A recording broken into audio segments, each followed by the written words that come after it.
tajā brīdī, kad es baidīšos, es būšu arī zaudējusi. Kādas bailes? Tu vari baidīties par rītdienu. Tu visu palaid garām, ja? Visu palaid garām, ja tu baidies. Es esmu meklējusi, es esmu skatījusies. Ja neko, es vienkārši sastingstu. Kā medicīnā galvenais nekaitēt. Pagaidīsim, tagad mēs stāvam pilnīgi mierā, skatāmies, pirmās kustības, skatāmies, kas notiek, ja? Redz, visur ir svarīga tā kritiskā masa, ja? Tev nevar būt kaut kāda pēkšņa kvalitāte, ja tev nav kvantitātes. Dari visu labāko, ko tu vari. Mācies arī, cik vien tas ir iespējams. Dari, bet nekritizē sevi par to, ka tu neesi dabūjis to, ko tu esi gribējis, jo patiesībā varbūt tev nemaz to nevajag, tev dzīve iedos kaut ko citu. Ja tu visu laiku darīsi to labāko, ko tu vari tajā jomā, kur tu esi, mainās apstākļi un pēkšņi tev pavērās lieta, kam tu esi gatavs. Tu esi gatavs kā cilvēks, kurš redz, kurš prot priecāties, kurš sevī neviļās, tu būsi gatavs, jo dzīve tev iedod ārkārtīgi daudz.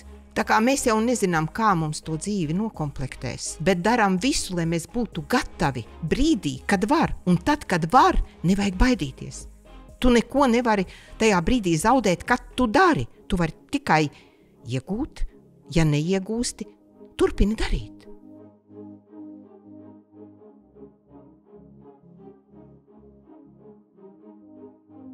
Es esmu Laura Denlere. Projektā Cilvēku jauda es izjautāju zinātniekus, mediķus, sportistus, uzņēmējus un citus radošus, gudrus un drosmīgus cilvēkus. Šīs sarunas palīdz iepazīt sevi un vairot savu cilvēku jaudu. Šodien es jūtos tā kā bērns saldumlādē. Saldumu bodē, tā laikam būtu pareizāk teikt, jo mans viesis ir izdevniecības Zvaigzne ABC vadītāja. Es nezinu, es tevi uzskatu par lielo bosu tur, lielo fīrētāju, Vija Kilbloka. Vija, pirmkārt, liels paldies par to, ka tu gan atnāci, gan vēl pamanījies atstiept tik daudz dārgumu sev līdzi. Tā ir tikai ļoti, ļoti maza daļiņa. Tas ir tā kā pēdējā laika, devums. Daudz mums ir grāmatas gan par garīgo, gan fizisko veselību. Darbs ir nopietns, atbildīgs, ir jārūpējas, lai būtu veselība. Tu esi grāmatdarbs? Noteikti, no agras bērnības, no ļoti agras bērnības. Mums ar Viju šodien galvenais, ko mēs plānojam, ir 2 sadaļas. Viena ir, mēs runāsim par noderīgām grāmatām, un otra ir, mēs runāsim par Viju kā izdevniecības vadītāju, kas ir spējusi izstūrēt savu milzīgo un valstī ļoti svarīgo kuģi cauri visgrūtākajiem laikiem. Es reizēm mēģinu skaitīt krīzes, kurām es esmu gājis cauri, un tad man sāk jukt, bet tādas nopietnas ir 4, kas visai valstī. Tie 90. gadi, 92. gadā es paņēmu to stūru rokās kuģi. Tad ir jaunie jau vairs nezinu, 98. gada Krievijas krīze, kad ar visu naudu un visu bruku un teiksim, tur visu jūrmālu sēdēja bez naudas, bez nekā, nekas eksports vairs nebija, zivis neved, un cilvēki tiešām veseliem ciematiem bija pilnīgi bez iztikas līdzekļiem, un pašvaldībām nebija naudas, ko pirkt, un skolām nebija. Tātad 98. gada krīze, un tad ir tā krīze, kas sākās 2008. gadā, bet grāmatniecību skāra ļoti smagi 2009. gadā, jo tad gada sākumā naktī tika pieņemts lēmums, ka no pievienotās vērtības nodokļa 5% uzreiz ir 21 vai 22, es pat neatceros, kāds tur bija, un viss apstājās. Viss apstājās, un tas bija tas, tie gadi, tad 3 jau sanāk, jā? Jā. Un tad nāca Covid. Covid arī atsaucās uz grāmatām? Jā, protams, tur... Pirktspēja, Pirktspēja. Mēs nedrīkstējām grāmatas pārdot. Mums bija laikam 5 reizes, kad grāmatas iekļāva tajā pirmās nepieciešamības precēs un tikpat reižu atcēla to. Un mēs vilkām to aizlieguma lentu, paletēm. Tur bija tā bija milzīga lavierēšana, visu iespēju ķeršana, cīņa, lai vispār asinsriti paturētu tajā tajā organismā, kur tev liek žņaugus virsū. Tā kā tas bija ļoti nopietni. Un tad, jāsaka, gudīgi, karš Tas jau ir tāds jau, tagad mēs esam iegājuši, tā jau vairs nav krīze, tā ir kaut kāda jauna pasaules situācija. Un tā kā, es esmu gājis tam visam cauri. Cik gadus tu vadi zvaigzni? No 92. tu teici, tas sanāk 20, pagaidi. Es tos pats sajūkšu. 30, 35 gadus. Jā. Bet grāmatniecībā kā tādā es esmu no skolas sola, no 77. gada. Atkal jārēķina, vai ne? Kā mums ir matemātika. Es pavisam nesen biju Cēsu draudzīga aicinājuma ģimnāzijā, un tāds karjeras tās dienas, un ļoti interesanti bija lielā zālē, mēs bijām tur daudzi, kas ir tie motivatori, un tad nāk jaunieši un apsēžas tādā lociņā, un gandrīz visi man prasīja, kā jums skolā ar matemātiku? Es saprotu, ka tā ir kaut kāda milzu problēma, matemātika. Tā kā... Es nebiju domājies, ka 77. gada, lai rēķina. Šāds jautājums uzdos, kā jums ar matemātiku. Cik gadā grāmatas zvaigzni izdod? Kā jums ar matemātiku?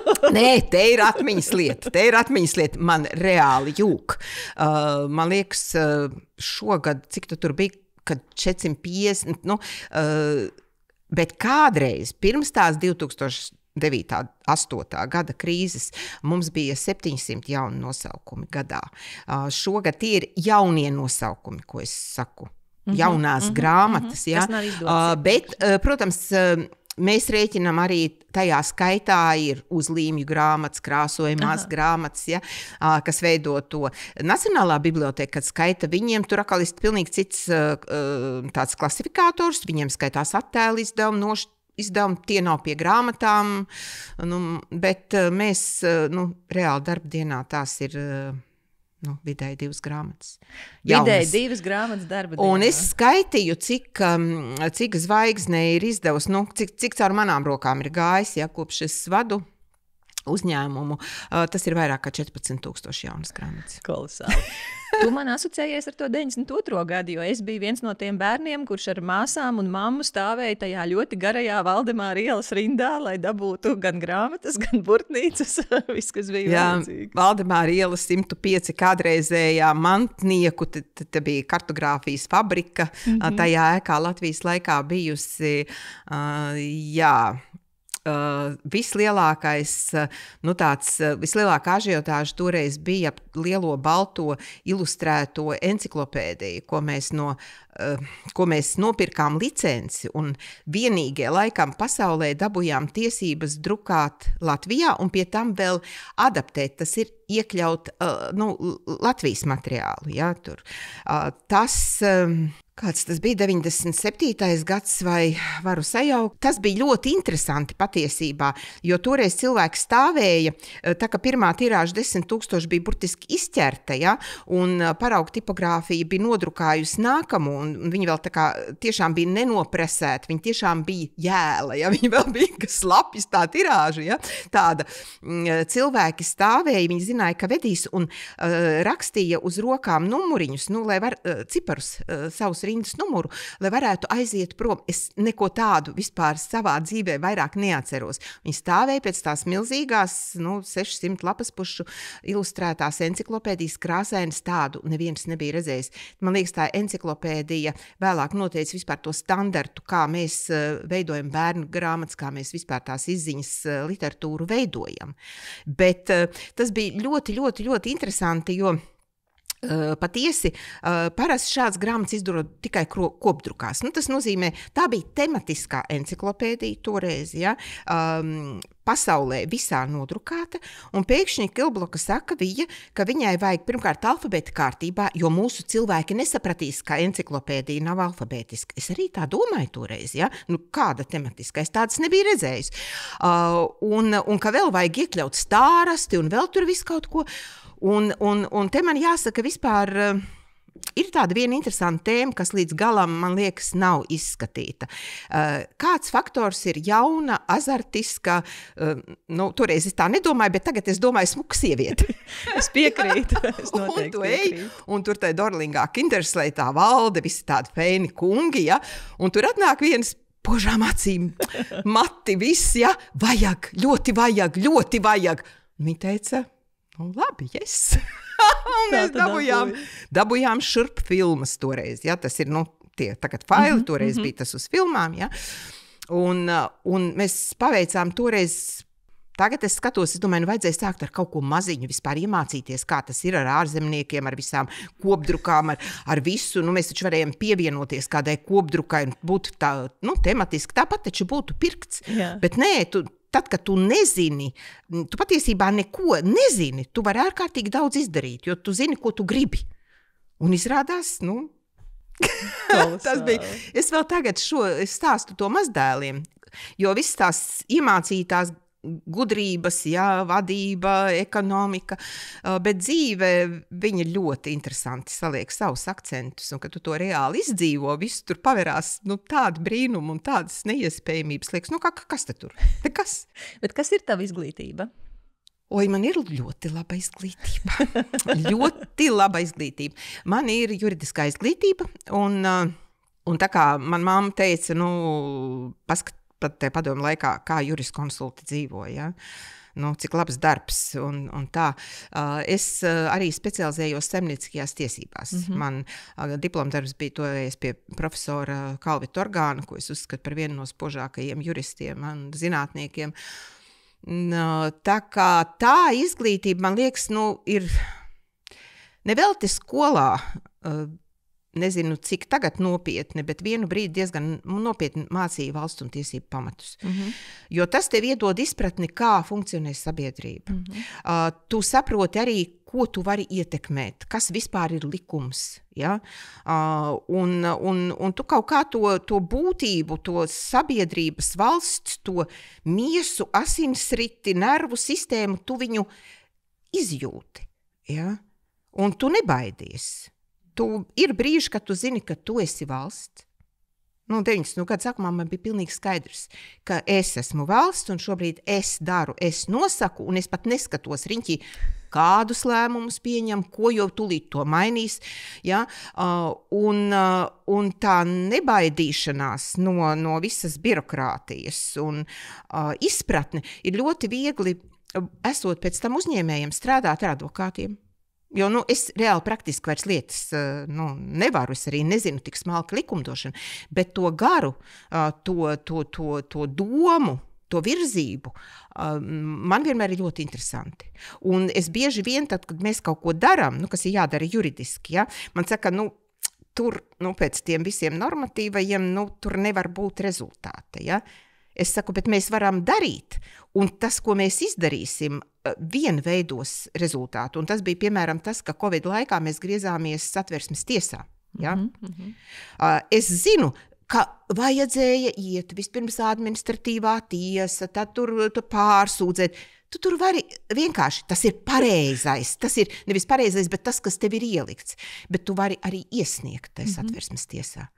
Un tik un tā viņi paņems rokā, un viņi skatīsies, un visa Latvija to zinās, visi redzēs, cik absurda ir situācija. Un pats šis tavs darbības akts jau būs tas, kas maina lietas. Un tas man palīdz strādāt, tad man tas palīdz ar juristiem strādāt, man tas palīdz saprast ekonomiku, ja? Kas arī, visi regulējumi valsts, kur ir valsts ietekme, kur ir brīvais tirgus, viss. Tā kā es vispār tā domāju, skatoties uz tiem gadiem, kad es studēju, ka toreiz Latvijas valsts universitātē, toreiz tā viņa laikam nesaucās. Man liekas, ka tieši tā viņa. Stučkas universitāte, jā. Ka juridiskā fakultāte bija patiesībā viena no labākajām izglītības iespējām padomju laikā. Tur bija arī vecie profesori, kas mums nāca vēl no Latvijas laikiem, un viss, ka tu izej cauri romiešu tiesībām, un tev ir tāds priekšmets kā buržāzisko tiesību teoriju kritika. Es atceros, ar kādu kaifu mums pasniedzēja stāstīt tās teorijas, un tad mēs viņus drusku pakritizējām, ja? Principā mums iedeva labu izglītību. Un tas man palīdz visu mūžu. Man jāsaka tikai paldies visiem, kas toreiz mūs mācīja. Paldies, Viju, ka padalījies. Man tev jautājums ir, cik liels ir tavs kuģis šobrīd flotes ziņā? Ar ko tu sāki un kas ir tagad? Nu, tad, kad es sāku zvaigzne, bija tāda, normāla lieluma tam laikam izdevniecība, bet tie bija krīzes reāli, šausmīga krīze, un mēs noīsinājāmies līdz 80 cilvēkiem toreiz. Nu, es atlaidu visu vadību patiesībā. Pirmais, ko es atlaidu ekonomistu. Ja? Pirmo ekonomistu, jo neko nevar. Ja? Tagad mēs esam vairāk kā 300. Mums jau nāca klāt, lai tu izdotu grāmatas, lai tu izdotu. Tev ir jāvar viņas arī pārdot. Pārdot tu vari, ka tu pats vari ietekmēt pārdošanu. Un tas bija tas, kāpēc mēs to Valdemāra ielā 105 toreiz. Puspagraba loks. Mēs izrakām, padziļinājām pie tā loga, izņēmām logu un ielikām durvis. Toreiz nebija neviena saskaņojuma. Es biju valsts. Un mēs palaidām reklāmu radio, ka mums ir grāmatnīca, un pirmā grāmata bija Liepiņa cilvēks pats pa cilvēku ķermeni, tāda zeltaina grāmata, kur bija izstāstīts viss, sākām ar to, ko tu ēdi, kas tu esi, ja, un cilvēki nāca, stāvēja rindās, ja. Tās reklāmas dēļ arī es te rindā stāvēju, jo man māma dzirdēja to reklāmu radio. Bet mēs bijām pirmie, kas savu ražoto teicām, kur ir, nopērciet no mums, ja. Jo tā milzīgā inflācija vienā dienā, teiksim, tev ir 10 vienības naudiņas, ja? Un nākamā dienā tā ir tikai viena vienība. Un beigās vispār nekas, ja? Es pat vairs nevaru atcerēties, kurā gadā tur bija, kad bija krievu rubļi, kad bija repši, kad bija lati, kad tad jau stabilizējās. Bet tā bija milzīga inflācija, un tev vajadzēja to, ko tu esi saražojis, un tas ir izdevis, tūlīt pārdot. Jo tad, kad tu atdevi grāmatnīcām, kuras toreiz vēl bija valsts, Jānis Rozs bija pirmā vienīgā privātā uzreiz, ja, tu saņēmi naudu atpakaļ tad, kad viņai vairs nebija nekādas vērtības. Principā, ja tu darbojies nekā valsts, bet to noteikumu ietvaros, kādi toreiz pastāvēja, tu jau esi bankrotējis. Es to nevarēju atļauties. Tāpēc mēs to vienu logu, tā teikt, padziļinājām, ielikām durvis, pateicām, ka te ir mūsu veikals, un mēs pārdodam tādu un tādu grāmatu, toreiz tas bija 10 000 paši, atvedām, vēl vajadzēja dabūt mašīnu, ko atvest no tipogrāfijas. Vienoties, ka tipogrāfija mums dod to mūsu tirāžu, jo pēc noteikumiem tas viss gāja uz centralizēto grāmatu bāzi, biblioteku, kolektoru, vārds sakot, visa vecā sistēma. Tā kā, teiksim, to saprast, kurā brīdī tev ir jālauž sistēma. Kurā brīdī tu esi valsts, tā ir ļoti liela lieta. Un to man palīdzēja juridiskā fakultāte. Un arī tas, ka es tajā laikā biju vietējās padomes deputāte. Tā kā man bija skaidrs, kā mēs sanākam, Tautas fronti nobalsojam un liekas, kurš to darīs? Kāpēc, lai tie lielie vissavienības uzņēmumi darītu to, par ko mēs te vienkārši roku paceļam un turpat tikpat liela interfronti sēž, ja? Man liekas, kāds pārsvars bija 3 vai 4 cilvēki. Neviens nedrīkstēja atļauties saslimt vai nebūt uz balsojumu, jo tad ir cauri. Un es domāju, nevar būt, ka viņi darīs, un viņi dara, jo, lūk, tas ir likums, ja? Lūk, tie ir noteikumi.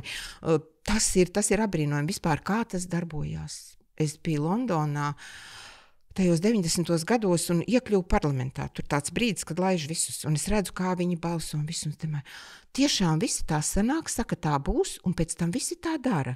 Es to biju mācījusies, bet es to varēju dzīvē izdarīt, ja? Vienkārši darīt un redzēt, ka tas darbojas. Ja? Tā kā, jā, aizpeldēju. Tu neaizpeldēji. Tev no kaut kā vispār ir bail?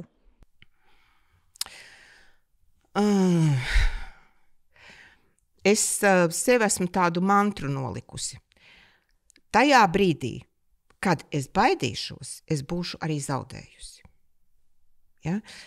Tas ir tāds tā kā pamats, uz kā es esmu uzbūvējusi sevi, ka tad, kad tu nobīsties un baidies, tu jau esi zaudējis. Tu to nevari atļauties. Aktīvs cilvēks, kurš ir atbildīgs par daudz ko, kādas bailes, visa dzīve. Tu vari baidīties par rītdienu, tu vari baidīties, kā es šodienu nodzīvošu, ja? Kad tad tā nāve nāks, ja? Un tu visu palaid garām, ja? Visu palaid garām, ja tu baidies. Tāda lieta vispār ir jāaizmirst. Ir bīstamas situācijas. nu kā tu vari tikt pāri bīstamai situācijai? Tad, kad tu cīnies. Tad, kad tu cīnies. Viss tev citi hormoni aiziet, ja? Tu vari. Nu, nestāvi, netrīci, ja?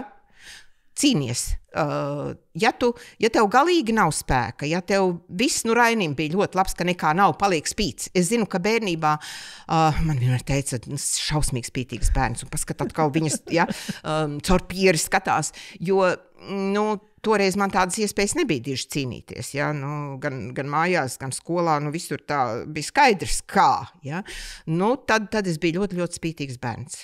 Es tiešām varēju, mani ielika kaktā, es vienīgais domāju, ko es pēc tam varētu izdarīt. Ja? Tā kā, nē. Es tieši šajā sakrā gribu vienu grāmatu paņemt. Jā. jā. 6 vielas, kas maina tavu dzīvi. Un es tev lūdzu, lai uz šo sarunu tu paņem līdzi grāmatas, kuras tu uzskati, kas maina cilvēka dzīvi, kas ir arī tevi ietekmējušas. Un tu tieši teici, tad, kad tu rīkojies, tad, kad tu risini, tad, kad tu dari, tev tie baiļu hormoni vienkārši viņiem nav vietas. Jā, šī ir ļoti laba grāmata. Un kas man patīk grāmatās?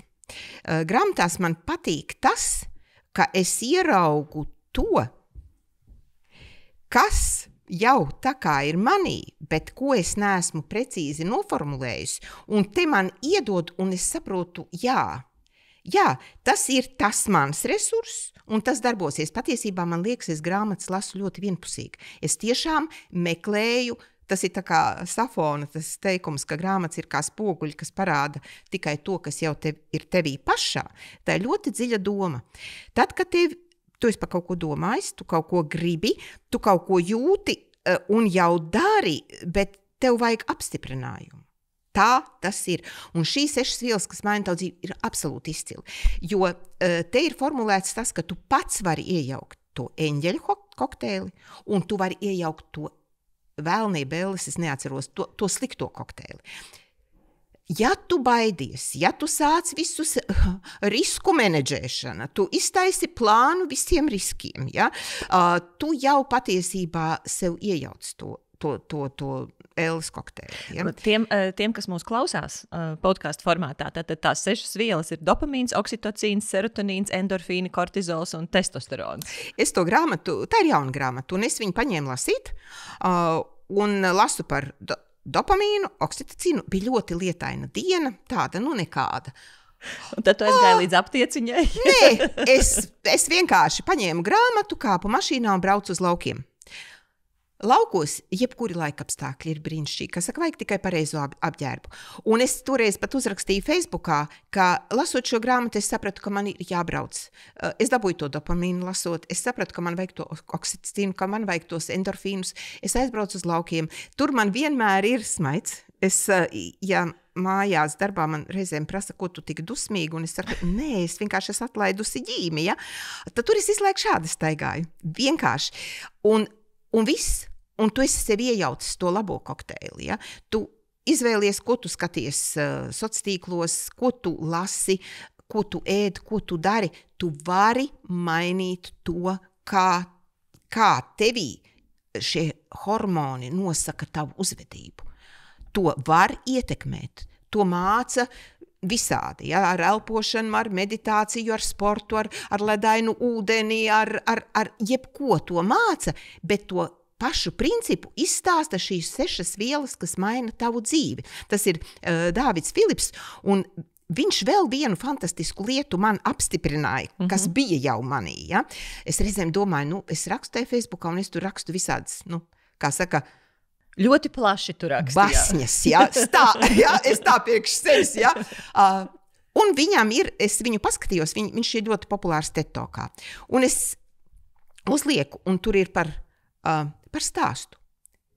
Kā tu pārdod caur stāstu? Jebkam ir vajadzīgs stāsts. Un principā es visu laiku, es nevaru neko uzrakstīt, ja man nav konteksta un nav, es rakstu galvā, ja? Stāsts. Tiklīdz man tas stāsts ir, es viņu lieku, ja? Un šeit viņš apstiprināja, ir vajadzīgs stāsts. Jā. Ne kaut kāda apgalvojumi, ne kaut kas tur, ja? stāstu, dodiet stāstu. Un stāsts ir ļoti, ļoti svarīgs. Tad pēc tam es saprotu, ka tas ir mārketingā nenormāli svarīgs, pārdošanā nenormāli svarīgs, bet man vispār likās, ka stāsts ir svarīgs. Ja? Arī cilvēku vadīšanā tieši tāpat. Un arī tas, ko mēs paši sev stāstam. Jā. Tā kā viņš apstiprināja to, ko es jau tā kā zināju, darīju, bet es arī domāju, kā es tur tā zinu. Bez tā, kā tu maini stāstīšanu, tagad redzot, kā šīs te vielas arī ietekmē to klausītāju, ko vēl tu dari citādāk, tāpēc, ka tu lasīji šo grāmatu? Laikam neko citādāk diži es nedaru, bet es saprotu jēgu tam, tā kā man noformulē, kāpēc es raujos aizbraukt uz to Vidzemes augstieni. Ja? Ka tas nav tikai ceļā tur patērētas stundas, ko es varu parēķināt, cik tur bija, ka tas, ko es iegūstu. Ja? Tas, ka es varu jebkurā gada laikā iet vienu un to pašu taku, ja? Nevis Francija, Šveice un kaut kas, bet es izēju savu tur visu to maršrutu, ja, redzu, kā tas viss mainās, un katrs pavasaris ir atšķirīgs rudens, ka tam ir dziļa jēga, ka tas nav vienkārši, tāpēc, ka man vairs negribas nekur tālu braukt, vai kaut ko es tā kā, bezmaz aizēju no cilvēkiem, varbūt man tie gadi, ja. Nē, man ir, kāds ir pateicis, ka tas ir super.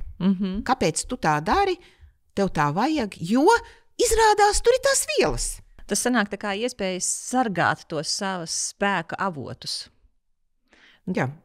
Un tā kā, tas ir vēl tā papildinoši, tā kā tas tiešām ir nepieciešams. Jā, kāds teorētiski nodefinē, ko tu praktiski esi atradis. Teiksim tā, ja? Man tev jautājums bija par grāmatām vēl ir.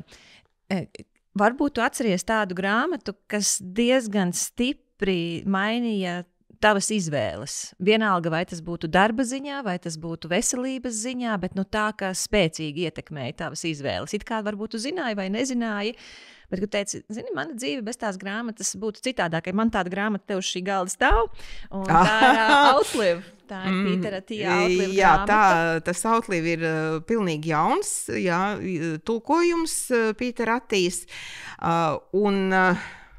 Tā ir būtiska grāmata par ilgmūžību, par to, ka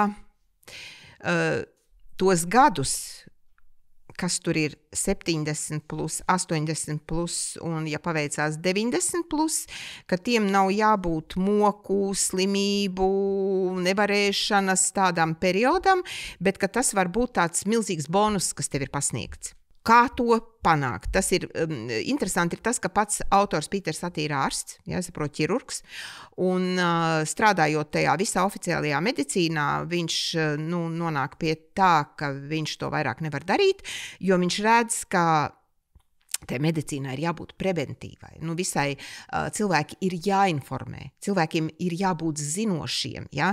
Ka ļoti daudz ko var novērst, ja? Ka cilvēks nonāk pie ārsta, 4 gadus par vēlu. Ja? Un tad var tikai kaut kā to viņu uzturēt, bet tu nevari atgriezt to pulksteni. Te ir tādi visi, tai grāmatā ir visi vaļi iekšā. Tas ir gan ēšana, gan miegs, sports un kustību milzīgā nozīme. Bet man ir tā, ka šī grāmata būtībā ir tāds kopsavilkums ļoti daudzām grāmatām, kas man ir bijušas ļoti būtisks. Un atbildot uz tavu jautājumu par to, kura man grāmata bija tāda, kas man tiešām kaut ko reāli mainīja, tas bija Brega Vadošanās brīnums, jo tur jau ir, jāsaka, 20 gadi pagājuši. Es vadu uzņēmumu, es toreiz nezināju ļoti daudz ko no tā, ko es tagad zinu par savu veselību. Es gāju, tā teikt, uz pilnu klapi. Es uzvilkos, un man tas likās normāli, jo es esmu visu laiku tādā milzīgā sakāpinājumā, un viss man notiek, un viss man veicās, un tad vienā mirklī ātrie ir darbā, asins spiediens 240, 260, man ir kaut kāda apziņas peldēšana, un gari plaši izmeklējumi, un ar to asins spiedienu, ar dažādām sekmēm es joprojām sadzīvoju, ja? Un visu, ko izmantoju, un skatos, un daru, un es saku ar mainīgām sekmēm. Bet toreiz, tātad kardiologs, visi iespējamie insulta riski, un es dabūju to Brega vadošanās brīnumu. Un es jautāju toreiz Stradiņu kardioloģijai, es saku, kur es varu, kur ārsta uzraudzībā es varu badoties. Es esmu bailīgi, ļoti bailīgi, principā tā. Nepateiks, bet labi. Es nebaidos, bet es esmu, varbūt teikt, ļoti piesardzīga. Pilnīgi visur es esmu ļoti piesardzīga, tas būs pareizais vārds. Un es saku, kur es to varu. Un man teica toreiz, ļoti nopietnas kardiologs, nekādā gadījumā, nekāda badošanās, tas var būt bīstami jūsu dzīvībai. Ja? Ja man saka nē, ja? Man saka nē, man ļoti paveicās, es tomēr par to interesējos, un es nonācu Tartu, kur tiešām ir klīnika, un ārstu uzraudzībā, es to darīju. Cik ilgi? Es tur braucu 2 reizes, un tās bija pa nedēļai. Bet es pēc tam piekopu, es vēl lasīju vēl citas grāmatas. Mēs pat izdevām vairākas grāmatas, kur ļoti smalki ir aprakstīts badošanās tehnikas. Tā ir bīstama lieta. Un tev ir jāzina, ko tu drīksti, ko tu nedrīksti, ja? Un kā pareizi iziet, un tas viss ir jāsaprot, un jāsaprot arī, ka tavs ķermenis saka, viss pietiek. Ja? Es toreiz darīju tā, ka vienreiz nedēļā es taisīju to dienu, tad 3 dienas, lai sanāktu kopā mēnesī, un tad bija gadā nedēļu. Tās nedēļa man bija tajā Tartu, un es vēl atbraucu mājās, un tad vēl kādas dienas piemetu klāt. Ja? Tad sanāk katru nedēļu 1 diena, mēnesī 3 dienas no vietas. Jā. Un vēl nedēļa gada laikā. Jā, bet, teiksim, ja tās 3 dienas no vietas, to tu var darīt droši, tikai dzerot ūdeni. Tad, kad aiziet tā nedēļa, tad tur jau ir vēl papildus manipulācijas, kas ir vajadzīgas, un es teiktu, ka vislabāk to tomēr ir darīt ārstu uzraudzībā, jo tad ir mierīgāk. Tur var būt vājuma brīži, ja? Un es esmu redzējis arī, kā cilvēkiem paliek slikti tajā pašā klīnikā, ja? Cilvēki dažāds veselības stāvoklis. Bet es saskaitīju tajā pirmajā gadā, man sanāca kopā 91, neatceros, bet kopā es biju 90 dienas nēdus. Ja? Ko man tas deva? Labu ekonomiju.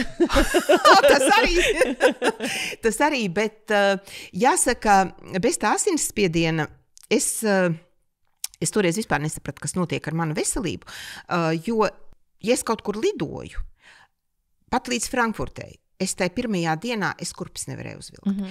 Man gredzeni iegriezās pirkstos, kājas bija nopampušas, atceros, braucām uz Ķīnu, un tur tūlīt nākamajā rītā pieņemšana ar Tirdzniecības rūpniecības kameru, tādu biznesu, un es nevaru nevienas kurpes uzvilkt, ja?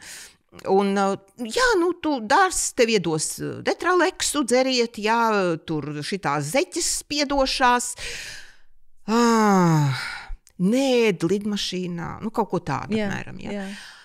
Pēc tā gada es vispār nekad dzīvē pēc tam man nav nekad bijuši nopampušas ne rokas, ne kājas. Ja. Es pilnīgi esmu aizmirsusi, ka kaut kas tāds pastāv. Ja.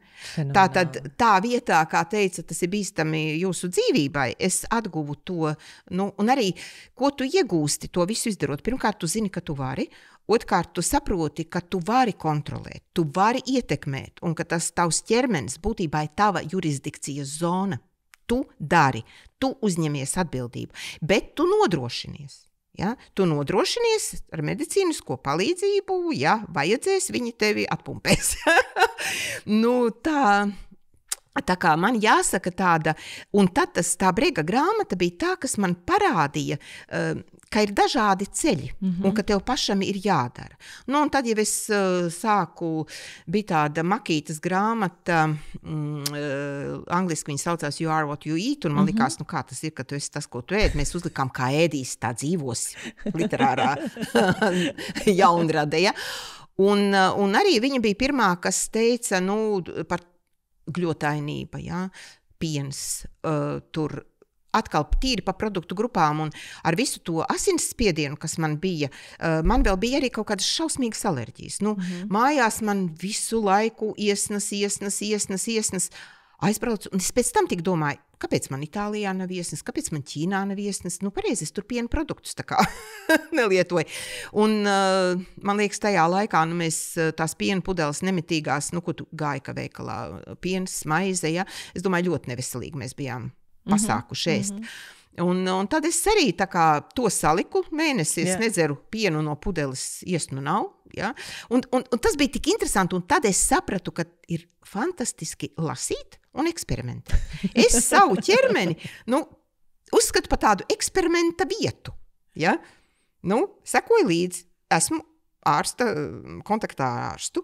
Tagad, kad es to glikozes revolūciju taisu. Es tieši gribēju ķerties pie viņas. Viena lieta. Jā. Šī ir mana un mana vīra visvairāk ieteiktā grāmata visiem draugiem, visiem paziņām. Man liekas, mēs tiešām tā kā dīleri štai grāmatai. Jā. Būs latviski. Tuliņ. Tas ir atkarīgs, kad cilvēki mūs skatās. Skatāties jau grāmatnī. Jo tagad, kad mēs runājam, grāmata ir maketas stadijā, gaidām vāka apstiprinājumu un drukājam. Bet jāņem vērā viena lieta. Šī grāmata vecākiem cilvēkiem var radīt arī zināmu tādu trauksmi, jo tur viss ir 70 plus, 80 plus. Jā, var nodzīvot, bet, principā, gals ir ļoti tuvu.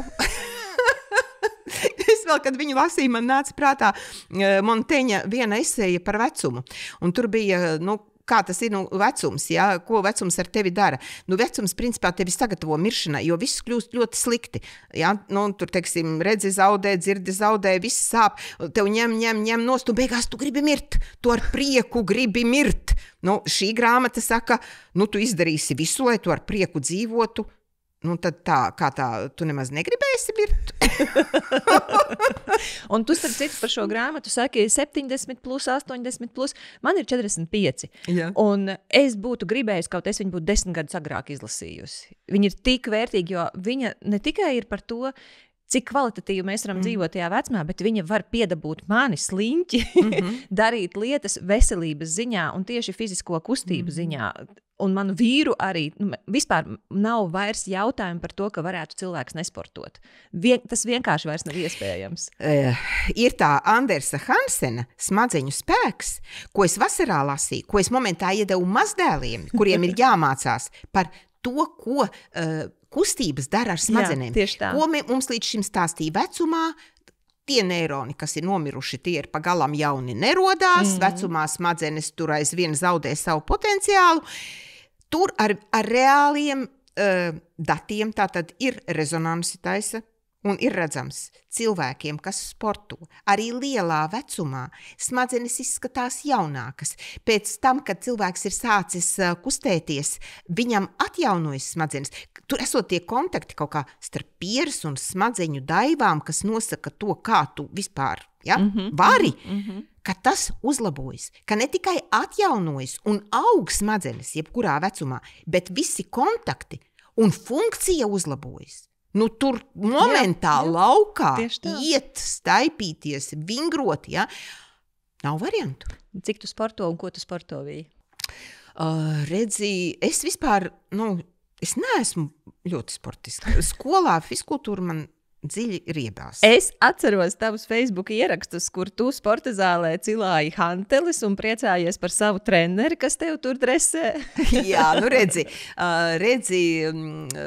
skolā mums bija tā GDA gatavs darbam un aizsardzībai, un tās visas normas tur bija jāizpilda normas, ja? Un tad es konstatēju, ka man toreiz tas bija cross, tagad tas ir maratons, ka tas man padodas, jo tas ir ilgākā termiņā. Un tad man ir vācu aitu suņi. Kopš tas nav ļoti sen, bet jau gadi 25 man tie suņi ir, kas ir brīnišķīgi treneri. Es domāju, ka es kustos ļoti daudz. Covid laikā, kad es sapratu, ka glābis, kas var, tas man bija arī vegānisma laiks. Un mēs izdevām Bubnovska grāmatu par asinsvadiem. Un tad es aizgāju uz Bubnovska centru, kas ir trenažieri. Un tur viss bija, kā saka, tas nebija sporta dēļ, tas bija veselībai. Un viņi arī panāca to, ka tajā brīdī, teiksim, man asinsspiediens. Tajā dienā, kad es esmu bijis tajā sporta zālē, man ir ideāls asinsspiediens. Nu, nākamā diena, tas jau ir atkal nākamais, ja? Tātad katrs muskulis ir kā maza sirds, kas pumpē asins. Tāds bija tas Bubnovska pamat. Katrs muskulis ir kā maza sirds, kas pumpē asins. Un tev ir jādarbina visi muskuļi. Un Covidā es sapratu, ka ir jāizdzīvo. Es tiešām darīju visu. Es gāju tad arī uz trenažieriem. Es to tiešām darīju. Tagad ir tā, man ir lauki. Dēls parūpējas par to, lai ir brīnišķīgi lauki. Man ir ezers, lauki, man ir kalniene. Kad es eju pa to savu lauku apvidu, mans pulkstenis visu laiku rāda tas flights, tā kā tie kāpņu... Cik kāpnēm uzkāp? Pa cik kāpnēm? Es saku, kādas kāpnes? Es esmu laukos, es sapratu, ka tie pakalni. Ja? Tātad es eju pa pakalniem, un es nevis vienkārši eju. Es galopu, polku, suņus izcilāju, ja? Es kustos. Es tiešām ļoti daudz kustos. Reizēm domāju, varbūt vajadzētu atkal aiziet uz sporta zāli. Man gribētos, lai tuvāk pie mājas, tad varbūt tās arī aizietu. Bet es arī, es tiešām daudz kustos. Man ir arī, labi, dārzs, laikam, neskaitās. Dārzs skaitās ilgdzīvotājiem. Ilgdzīvotāji viena no kopējām pazīmēm ir, cik daudz viņi darbojas dārzā. Jā, tur rūpīgi kopts prāts. Mums ir kā dārzkopība izmanto arī psihoterapijā. To es visu zinu. Bet tur bija par fizisko tieši. Bet mans pulkstenis, kas skaita, ja, viņš vispār neņem vērā manu ravēšanu. Okay. Tur nav pilnīgi nekā. Es prasīju toreiz trenerim, ko man darīt. Es tā kā skatos dienas beigās, lai man ir tā uzslava un medaļa. Ja? Un viņš saka, lai es uzliekot jogas režīmu. Tad, kad es ravēju, tad arī tā daru. Es to kāju pastiepšu tur tā, ja. Un es iestu uz to jogas režīmu. Jā, man ir labs rezultāts. Ja es neuzlieku, viņš par darbu neuzskatu par neko. Tā kā, jā. Man bija tāda mērīšanas sistēma, kas vienreiz mums bija 16 kubikmetri zemes no tādas tā kā kravas kastes jāpārved uz dārzu, un es neko nebiju uzlikusi, bet tad man viņš piedāvāja, kāpēc es esmu hokeju spēlējusi cik stundas, tā kā redz, katra tā ierīce atšķirās kaut kur. Bet šobrīd tu esi aizrāvusies ar glikos revolūciju. Tu teici, vajag eksperimentēt, un tu visu laiku eksperimentē. Jā. Tas ir tavs eksperiments tagad. Jā, un ir tā, ka, es tagad, tā skatoties atpakaļ, es sev tomēr novērtēju kā lielu kaislību cilvēku. Ja? Jā, es pilnībā pievienojos. Arī tavi ieraksti visi. Jā, es esmu absolūti kaislību cilvēks, un man vajag iedvesmu. Ja man iedvesma zūd, es nevaru. Es nevaru neko ļoti sevi pārvarot. Es varu disciplīnu, to, kas vajag darbam, visu to es varu, bet man vajag iedvesmu. Un es biju pēc tā Covida laika, pēc tā vegānisma, es biju zaudējusi iedvesmu. Karš sākās. Es elementāri domāju, kāda jēga? Es tagad sevi tur saštelēju, viss man ir, ja? Nāks tā atombumba, ja? No rīta tu skaties, nav šorīt vēl bijusi. Tas pats, kad sākās, ja tūlīt metīs virsū, tu domā, kur tu pagrabā ūdeni, vai tev pagrabam nav otra izeja, viss tādā bezjēgā. Un tad es domāju, kāda jēga? Vai es to bumbu, ja man uzmet, man tā kūka ir vēderā vai tā kūka nav vēderā. Un tad jau labāk, lai ir. Tieši tā, un es tiešām tos pirmos 2 kara gadus, tā pilnīgi atlaidu. Es baudu to, kas ir. Ķermenis jau tūlītās pa drūsciņai, un tur tu jau skaties 5 kilogrami lieki, jā, viss jau tu. Lūk, un es visādas grāmatas ņēmu. Man kolēģi tur ar ļoti visu kaut ko mīl tādu un sarūpējuši, un bija tāda grāmata Māksla ēst maz, ja? Japāņu, franču autori, kas Japānā dzīvojas. Japāņu, es neatceros, noteikti ar Japānu saistīts, jā. Māksla ēst maz. Es lasu visu vasaru. Nepadodas man šitais. Tā nav tavēja. Jā. Manēja arī nav. Izlasu aptaukošanās kods. Tur jau bija par to insulīnu. Es visu izlasu, es visu saprotu. Iedvesmas nav. Nav. Un tad iznāk tā glikozes revolūcija. Man kolēģi saka, ka ļoti, ļoti laba grāmata un tā. Viņa kādu brītiņu pastāvēja. Un tad es to grāmatu paņēmu. 19. novembris. Es 18. novembrī, tas ir tā kā pirms 5 mēnešiem no šī brīža, es vakarā sāku lasīt, un no rīta man bija skaidrs, es ieliku jau ierakstu, 19. novembris, es dabūju iedvesmu, es sāku glikozes revolūciju. Es vēl grāmatu visu nebiju izlasījusi. Ļoti daudz cilvēku saka, tie principi jau tagad ir zināmi, grāmata 300 lapas puses, saka, Dievs, jāizlasa. grāmata tieši tāpēc ir svarīga, ka viņi dod iedvesmu. Es pievienojos pilnībā. Bez iedvesmas Jā. tev nekas nesanāks. Tieši Nekas. tā. Ja? Labi, iedvesma kaut kad var beigties, ja? Bet kaut kādas Tad būs nākamā grāmata. Jā, un tu būs kaut kādas secinājumus izdarījis. Ja? Un vēl ir, ja saka, bija tā grāmata, tas viss beidzās. Katrs askētisms ārstē. Un tas, starp citu, ir arī tajā attīs, ja? Ka ir tie īsie periodi, kad tu tā kā intensīvā ārstēšana.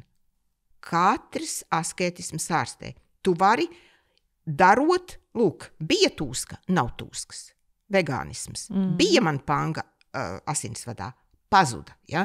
Tu vari askētisms ārstē. Šī glikozes revolūcija ir fenomenāla tajā ziņā, ka es saprotu, ka tā nebūs šī ofensīva, šis askētisma periods, kas dod rezultātu. Ja? Rezultāts ir momentāns. Man 3 mēnešos ir nost 5 kilogrami, no vidukļa 13 centimetri, šitas smukais kostīmiņš. Ļoti skaists. Kas ir tā teikt. Tie, kas klausās podkāstā, uzmetiet acis video. Jā. Jolanta Sozola šūtais, man viņš sen nederēja. Ļoti skaisti. Es atkal viņu varu uzvilkt. Tas ir tas acīm redzamais rezultāts. Un tagad vajadzētu iekšējās sajūtas. Jā. Un tagad vajadzētu nākt atkritienam. Nu, viss ir panākts, nu ko tad? Bet atkritiens nevar būt, jo tā nav diēta tajā ārstnieciskajā nozīmē. Tas ir tāds, kā saka, metode un plāns, kā tu vispār ēd, un kad tu pie viņa pieradinies, ja? Tu tā darīsi vienmēr, jo tu redzi rezultātu. Tu redzi rezultātu tajā ziņā, ka tev ir enerģija, ka tev ir prieks, ka tu labi guli. Un tad nāk viss pārējais, ko tu vari skatīties, kas uzlabojas. Ja? Svars tā ir tikai viena lieta. Un man patīk tas, kā šobrīd visa Latvija maina ēšanas ieradumus. Jā. Masveidā vāra augstās gaļas. Tirgo izpirktas cūku ausis. Ja? Tik daudz zaļumu, kā tagad nopērkot lielveikalos, iepriekš neesot pirkuši. Tātad visa Latvija sāk ēst savādākas brokastis. Tu domā tieši dēļ šīs grāmatas? Glikozes revolūcija. Jā.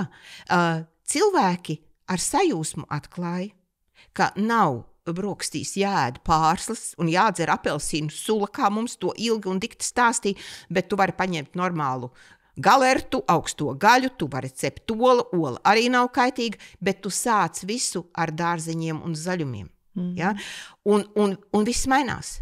Tātad ēšanas, ko tu vispirms ēd, cik tu vispār ēst, un tas, ka cilvēks, šīs grāmatas autori, francūziete, Džesija Inčauspija, ir bioķīmiķi. Tas mums ir tāds, atklājums, ka brīnums, kas ar tevi notiek, nav brīnums, tā ir zinātne. Viņa darbojas kā bioķīmiķi. Man vēl ļoti patīk, ka viņa uzsver to, ka viņas piedalījās 2018. gadā Parīzē, tādā pirmā lielā pētījumā, kad parādījās tie glikozes monitori. Es tieši gribēju tev jautāt, vai tu to lietoji? Nē, bet man tagad, es izlasīju to Outlive, ja, kur Attī saka, ka to noteikti vajag pamēģināt. Man likās, ka, it kā principus es ievēroju, vai man to vajag, bet tagad es saprotu, ka man vajag. To man tas Outlive, ka vajag. Jo saprast un tad ar to operēt. Ja? Tātad parādījās šie monitori, kas tev rāda visu laiku. Ja? Ne tikai, ka tu aizēji uz asins analīzēm un tad tev izmēra. Ja? Un ka viņa tajā lielajā eksperimentā, un viņa redz, ka vienu un to pašu ēdot, tie glikozes kāpumi, un tie arī insulīna līdz ar to kāpumi, ir dažādi. Kad zemāki, kad augstāki. Un viņa saka, es kā matemātiķe gribēju saprast, kāpēc, un uztaisīju aplikāciju, kur es sāku to visu likt iekšā. Jā. Un tad viņa atklāja šo, ka ir starpība. Vai tu apēdi vispirms gaļu un tad rīsus, vai vispirms rīsus un gaļu. Un vēl lielāka starpība, ja tu pirms tās gaļas un rīsiem apēdi salātus, kāpostus, burkānus, jebko, dārzeņus. Un viņa visu zīmē, viņa parāda. Tā kā pilnīgi, jāsaka, cilvēkam ar ļoti grūtām prāta spējām tev pasaka un vēl uzzīmē, pasit uz pleca un saka, paskaties, tiešām tā ir, pamēģini. Ja? Arī vienu un to pašu ēd, vienādā kārtībā un tomēr atšķirās. Un tad ir jautājums, kā tu gulēji, kāds tev ir stresa līmenis, kortizols, ko tev dara, ja? Nu, sākam saprast. Visu laiku mēs, es nezinu, kosmosu mums vajag saprast savu ķermeni, sākam saprast savu ķermeni, kas mums tur notiek. Tā kā tā glikozes revolūcija, es domāju, ka tas man ir paliekoši, man beidzot ir pateikts, kāpēc. Es zinu, ka es lasīju Gregora How Not To Die, kā nenomirt. Nu, un tas bija Covid laiks, un, kā es saku, es vegānoju, un viņš jau arī visu laiku saka, katru dienu lielus šķievjus ar zaļumiem, salātiem, vajag. Nu, es saprotu, vajag, nu, tur mikroelementu un tā. Bet vai man vienmēr ir? Nu, cukurs un milti vienmēr par rokai, vai ne? Loģiski. Un tie ir vegāni, vai ne? Nu, nav tev vienmēr. Ja tu man nepasaki, kāpēc? Nu, ir veselīgi. Bet ja tu to apēdi vispirms, tev būtiski mainās vielu maiņa. Būtiski. Tev nebūs augstais glikozes kāpums, tev nebūs insulīna, kā saka, izmetiens, ja? Un tava glikozes līkne būs slīgana. Un enerģija būs līdzsvarā. Jā. Man mazdēls saka, ka viņam puskurs seko, un viņi vairs pēcpusdienās lekcijās neguļ. No šīs grāmatas. Un interesanti, jau pirms šīs glikozes revolūcijas bija tāda grāmata mums, tā G-diēta, kur arī es neatceros autoru vārdu, bet viņš teica, ka vissvarīgākais ir noturēt to līkni bez kāpumiem. Tas jau nav it kā nekas jauns, bet ko viņš toreiz ieteica? Ēdiet 5 reizes, 6 reizes dienā. Mazās porcijās, ja?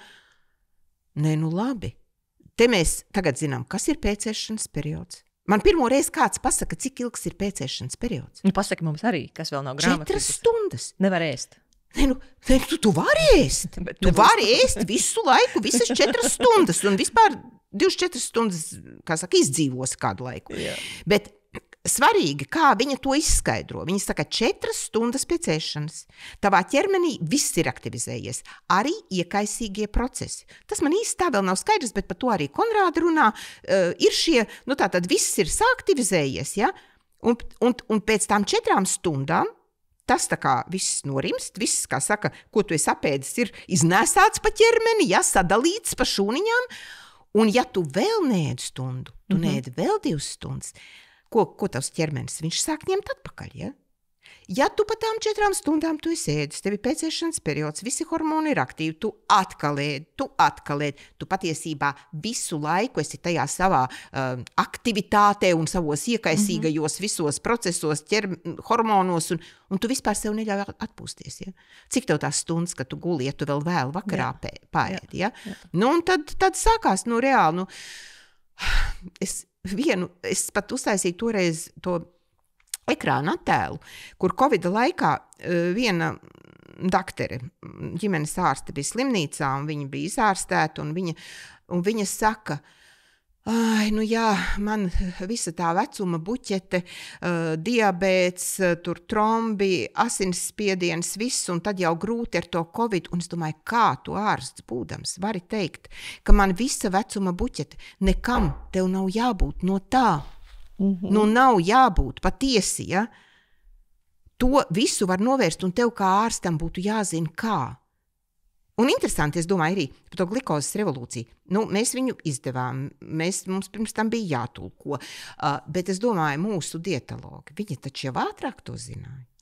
Doktor Konrāde par šo te insulīnu līmeni runāja mūsu pašā pirmajā cilvēkjaudas intervijā 2019. gada septembrī. Jā. Nu, tātad, principā, diētu ārsti un vispār ārsti, viņiem to vajadzēja zināt. Nu, tad es nezinu, ja tu redzi, ka ir šāda lieta atklāta, ka ir svarīgi, kādā secībā tu ēd, ja? Ko tu ēd, ka saldās brokastis, kas tev dod enerģiju uz 2 stundām, un pēc tam tev ir milzīgs kritums, tev glikozes vairs nav, insulīna nav, tev atkal vajag ēst, un tev vajag ēst visu dienu. To, ka brokastis ir tās, kas nosaka visas dienas to tavu dzīvi, un ja tu būsi paēdis bez tiem saldumiem un sāta sajūtu ieguvis, neatkarīgi no tā, ko tu pēc tam visā dienā ēdīs, tā līkne būs normālāka. Tad kāpēc tas nav pa visiem gludekļiem mums izstāstīts? Kāpēc es to uzzinu tikai tad, kad tā grāmata ir rediģēta, tulkota, un es viņu beidzot esmu paņēmusi rokās? Es varēju arī nepaņemt. Nav tā, ka es izlasu visas zvaigznes grāmatas. Ja? Tad tagad, ieliekot to sociālos, uztaisot grupu veselības tievētāji, visi uzzina, un visi runā par glikozi. Kāpēc tas nenāca no mediķiem? Kur ir tā informētība? Man liekas, ka tas ir tas labais darbs, ko tu dari, jo publicējot šādas te grāmatas, kad arvien vairāk cilvēkiem ir pieeja šai te informācijai, tas ir arī tas spiediens, ko no apakšas var izdarīt uz augšu, uz speciālistiem. Jā, un lūk, tāpēc tev patīk tas attīstīt, jo viņš saka, medicīna nemainīsies līdz tam brīdim, kamēr mēs no apakšas viņu nepiespiedīsim mainīties.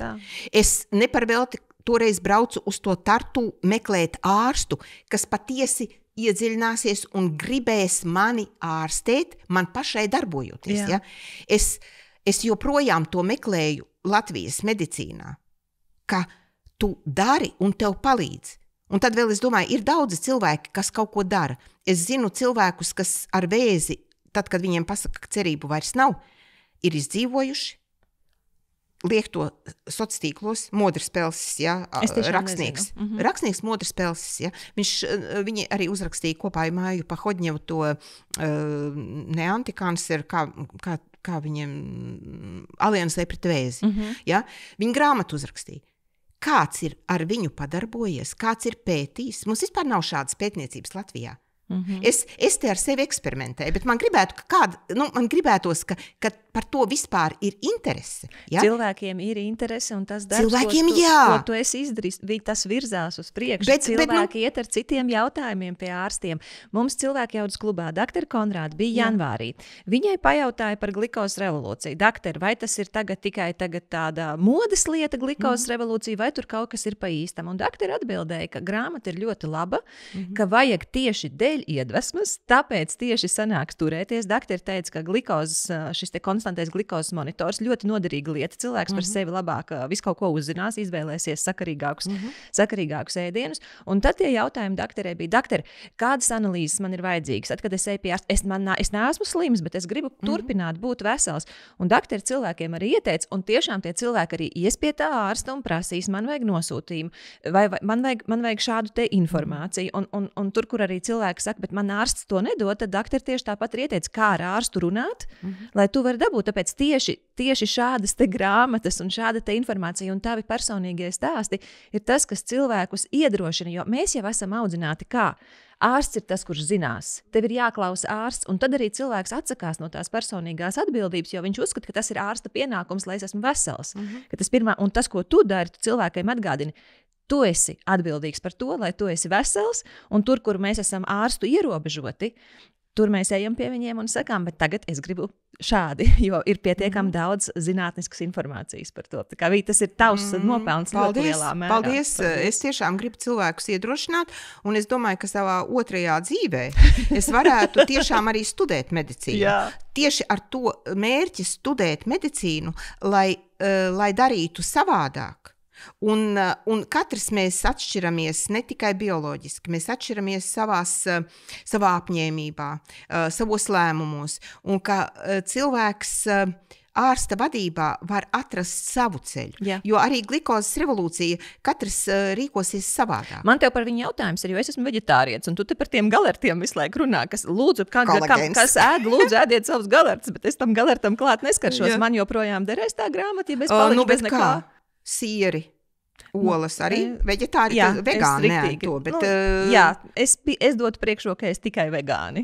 Lieliski, joprojām derēs, ja? Jā, protams. Es to jautāju nevis sevis dēļ, bet es to jautāju, jo mums ir gana liela auditorijas daļa, kuriem arī tas būs aktuāli, tā kā, lai viņi nesaka, ka, ja tur galerts jāēd, tad man tā grāmata nepalīdzēs. Nē, ir olas, ir sieri, ir, pupas arī ir olbaltumvielas, viss zirņi, un es es domāju, ka lieliski veģetārietim, jo viss sākas ar zaļumiem, viss sākas ar dārziņiem, parādās arī tur āboletiķis, olīveļa, kas, es saprotu, ir tādi veselības eliksīri, ja? Kas arī zināmā mērā saistās ar vidusjūras diētu, un mēs esam arī ļoti daudz grāmatas izdevuši tur. Dr. Orniša plāns sirds veselībai ļoti laba, ja? Tā kā tie ir tādi principi, kas dar principā visiem iedvesmo, atklāja, ka tev var būt sāta sajūta. Ja? Jā. Es nezināju, ka man var būt tāda sāta sajūta, ka es, teiksim, tiešām negribu starp ēdienreizēm knakstīties. Ka man pietiek, tas ir manam ķermenim, man pietiek ar 2 ēdienreizēm. Es pāēdu brokastis, un pēc tam 4, pus 5, tad es ēdu otrais, un es vairāk neēdu. Tā mēs tagad visi to gribēsim, lai mums arī tā ir, ja? Kaut vai tīri naudas ekonomija. Varbūt arī 3 reizes cilvēks varēs, viņam ir ļoti agras brokastis, man nav agru brokastu, es tomēr esmu, kā saka, radošā industrija, es varu radošāk pieiet, bet pats princips, un vēl ir tāds viens ļoti labs princips, ko es gribu pateikt par to vakarēšanu. Ja tev vakarā gribas ēst, varbūt, ka tev gribas dzert. Un es patiesi atkal šo mantru.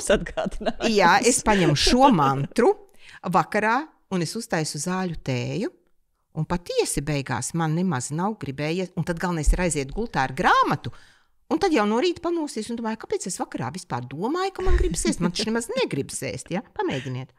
Man tev būs tagad mazliet cits jautājums starp grāmatām, jo man ir nākamie par grāmatām, bet 2 man ir. Un viens ir tāds, vai tev tavā darbā ir bijušas tas, ko angliski sauc, latviski pārtulkojot, būs dvēseles tumšā nakts? Saistībā ar, tavu darba dzīvi vai dzīvi vispārībā, jo man liekas, ka tu arī izdod daudz tādas grāmatas, kur cilvēki var atrast atbildes šīm dvēseles tumšajām naktīm, bet vispirms man jautājums par tevi pašu. Es, piemēram, esmu intervējusi dažādus cilvēkus, un es reizēm jautāju, un man atmiņā īpaši ir palikusi Viestura Meikšāna pieredze, kur viņš vienā reizē iegūst šo spēlmaņa balvu, spēlmaņa nakts balvu, un pēc kaut kāda laika viena cita izrāde viņu vienkārši iznīcina. Tas, kā viņu nokritizē, un kad neviens viņam neko vairs labu nesaka, un tā kā tu vispār neeksistētu. Un tad viņš arī aprakstīja, ka tajā brīdī tas, ko tu dari, ka tu mēģini saprast, kas es pats vispār esmu. Tā kā, kur es stāvu, par sevi iestāties. Un ka tā dvēseles tumšā nakts no vienas puses tā ir ārkārtīgi grūta pieredze, un tajā pašā laikā tur arī kaut kāda svētība iekšā. Un tas, ko es gribēju zināt, kā ir ar tavu dzīves pieredzi, vai tev ir bijusi dvēseles tumšā nakts? Es vienu lietu tā kā aizvien vairāk sāku just, un man liekas, ka tas ir mans atklājums. Kā pamatā ar tām dvēseles tumšajām naktīm un ar visu, kas es esmu, ko es daru, kas ir pasaule, vai es esmu pats, vai es esmu tikai šķitums. Es domāju, tā tad es esmu tas kokitoerkos un jādekāds. Ar to pamatā noņemās vīrieši. Varbūt es kļūdos, bet ir tā starpība. Es savā dzīvē nekad sev neesmu uzdevusi jautājumu, kas es esmu, ko es daru, vai manai dzīvē ir jēga, jo man visu laiku ir bijis jārūpējas par to jēgu, par to, lai es pastāvētu, par to, lai pastāvētu man riņķī ģimene, darbs. Man liekas, ka tas, kas mums ir iekodēts, tās rūpes, un pirmām kārtām jau ne par sevi, ja, ka tas ir tas, kas mūs sazemē, ka sieviete ir daudz stiprāka, jo viņa ir sazemētāka, un viņai prioritārs kaut kur ģenētiski ir tas, kas ir ap viņu. Tātad izdzīvot, izaudzināt bērnus, ja? Tā ir tā galvenā jēga, ko mēs sev, kas mums ir iedots, mēs to zinām, mēs ar to zināšanu tā kā nākam, man liekas, šajā pasaulē. To, cik vīrieši ir trausli, to es redzu, man ir, kā saka, 2 dēli, 2 mazdēli, visi suņi ir bijuši puikas. Ja? Un komunikācijā es reizēm brīnos, un tad es cenšos saprast, tad es cenšos palīdzēt. Bet, protams, mums visiem ir kaut kādas krīzes. Un es varu teikt, ka tādu, ko es tagad varētu definēt par tādu zināmu savu krīzi, tas bija pirms gadiem 20, man tas ap 50, pusgadsimts, vīriešiem tā saucās tur tā viduspārē, viņi nopietni ar to darbojās, un tad bija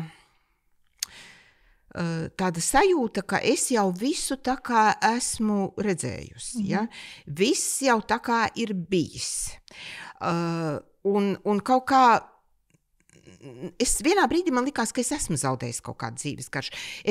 Tur ir uzcelta jauns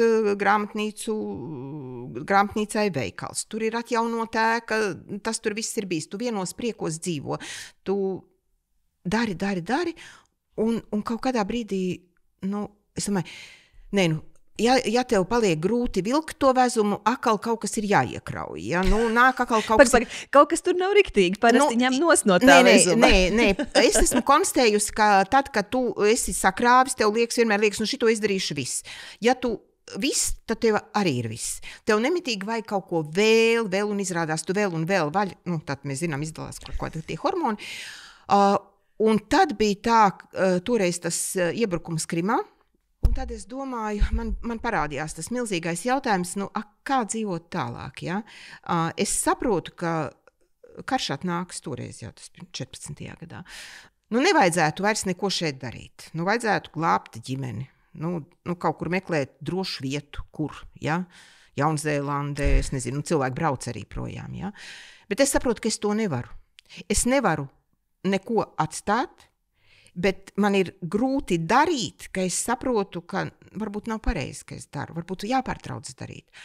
Un kā darīt, kā radīt, kā likt vēl tajā vezumā, ja tu saproti, ka būs slikti, nevajag. Un man bija milzīga iekšējā konfrontācija. Kā strādāt ar iedvesmu, ja es saprotu, ka varbūt vispār nevajag strādāt, vispār vajag varbūt mukt, Un tas bija grūts laiks. Kā es sevī to atradu, tas arī bija ļoti interesanti, kā es atradu to spēku tālāk. Neskatīties, es zinu, ka es varu būt tikai šeit. Ja es, piemēram, iedomājos sev kaut kur pie Brazīlijā, pie okeāna, un nekad karš tur neatnāks, es tur no bēdām un vienkārši nomiršu. Tik un tā. Tik un tā. Tā kā... Tas, es domāju, tāds ārēji apstākļi, kas mani, viens laikam, tas, ka man likās, ka viss sāk atkārtoties, bet tad man pirmais mazdēls, jau ir 5 mazbērni, es redzu, ka nekas neatkārtojas, ir pilnīgi jauna spirāli, ir absolūti citi jauni prieki, un tie mazbērni ir absolūti saules stari. Es nezinu, mazbērni. Nekādas atbildības, tikai vienīgs prieks. Tu vari viņiem dot, viņi ņem pretī, un tu redzi, ka tam ir milzu jēga. Un nekādas atbildības. Kolosāli. Paldies tev liels, ka padalījies. Tad tajā brīdī tas bija tie tavi dzīves notikumi, labie kā mazbērni, kas tev palīdzēja atkal atgūt to foršo sajūtu, Jā, tikai bija arī tagad tā, ka sākās karš. 2 nedēļas bija pagājušas, un man dēls saka, ka būs vēl viens bērniņš. Es tajā brīdī, apraudājos, es reāli, es teicu, ak, Dievs. Un, tu vienkārši, ak, Dievs, tās nebija tajā brīdī, tā ka pirmā mazmeitas no laimes, es vienkārši lidoju. Tas bija tik grūti, tik smagi, bet tad es domāju, visos laikos, kādi arī ir bijuši, bērni ir dzimuši, un tikai tāpēc mēs esam. Tikai tāpēc mēs esam, tās pasaules norises vispār ir tik ļoti nesaprotamas. To var tikai, es nezinu, caur reliģiju, caur vēl kaut ko, to lielo dzīves noslēpumu ar prātu tu nevari paņemt. Tev ir jāpaļaujas, un, paldies, mazmeitiņi ir fantastiski, tā, ka tas kara bērns ir atkal jaunas saules stars, Un dzīve tāda ir, mēs viņu nekad nesapratīsim, bet tev kaut kā ir jāatrod ne tikai tā miesas barība, bet arī tas gars, un tur es domāju, ir vajadzīgi tie ārējie faktori. Tagad, kad tā baznīca ir tik mazspējīga Latvijā, ka reliģijas zaudē arī to iespēju cilvēkam palīdzēt. Mēs visur kaut ko meklējam, sajūkam, un tad mums vajag tabletes. Tas nav viegls laiks, bet to centru sevī ir jāatrod, un tās dvēseles tumšās naktis, ar ko tik daudz vīriešu saskarās, un mēs tur arī kaut ko pelēku, acīm redzot, saskatām un piedzīvojam, tas varbūt palīdz saprast, ka ne jau tikai, no miesas barības mēs varam pastāvēt, jā. Un es paņēmu grāmatu, par kuru tu teici, ir ļoti svarīgi par to runāt. Es teicu, tā ir vienīgā grāmata, ko es tiešām nezinu. Grāmata saucās Varbūt es maldos un citas gudrības no manas budistu mūka dzīves. Tā ir pasakaina grāmata, un es viņu esmu ieteikusi, viņu pat ne to, šo grāmatu, es esmu ieteikusi ļoti, ļoti daudziem cilvēkiem. Es esmu saviem mazdēliem likusi izlasīt un teikusi, tā jums būs pretpote. Pretpote pret depresiju, pret vilšanos, pret dzīves bezjēdzības sajūtu. Šī grāmata jums palīdzēs. Un daudzi cilvēki saka, ka viņiem šī grāmata bija tieši laikā. Un es gribu teikt, ka tā ir grāmata, kas katram, kurš lasa, būs tieši laikā. Un tā kā viņam uzrakstīta. Un tā grāmata ir tāda mūsdienu cilvēka problēmu, tāds lielākais izgaismojums. Tā kartīte, ko tu tur rokā, tā ir smaga lieta. Mēs grāmatu bijām jau tikpat kā sagatavojuši tipogrāfijai, kad nāca ziņa, ka autors ir miris. Natiko, tas ir viņa budistu mūka, tā viņa vārds, viņš ir Lindeblats, zviedru uzvārds. Tātad viņš mira, un tad šī kartīte ir viņa atvadu vārdi. Bet kāpēc tā grāmata ir pretpote? Mēs redzam, cilvēki dzīvo tik labi, kā nekad pasaules vēsturē nav dzīvojuši, un tik nelaimīgi, kā vēl nekad nav bijuši. Ja? Un šī grāmata ir būtiska visiem, kuri grib kļūt menedžeri, tiecās pēc karjeras, un tad kaut kādā brīdī viss izdeg. Natiko tātad, kad viņš vēl bija Lindeblats, izstudēja ekonomiku, iet tātad ģimenes tajā profesionālajā tajā sliedē, un viņš ir augstā amatā, viņš ir ieguvis visu, par ko sapņo mūsdienu jauns cilvēks, viņam ir laba mašīna, viņam ir villa ar skatu uz jūru, viņam ir starptautiska kompānija, viss ir, un viņš neko vairs nevar. Viņš visu pamet, viņš kļūst par meža mūku. Tas ir basas kājas, gulēšana džungļos iekārtā tīklā, kur tu, kad ej, tu nezini, kurā brīdī tev čūska gadīsies, un viņš mācās. Viņam ir garīgais skolotājs, mācās, un viena no lielākām atklāsmēm, kas ir, ko viņam arī iemāca, uz visu paskatīties, varbūt es maldos. Tur ir ārkārtīgi daudz tās dzīves gudrības, bet tā pati lielākā, kas man beigās bija tāds, wow, tu lasi visu, kā ir, pasvītro, dalies sociālos tīklos, un viņš 20 gadus ir mūks, gan pēc tam vēl Šveicē, un tad viņš atgriežas parastajā dzīvē.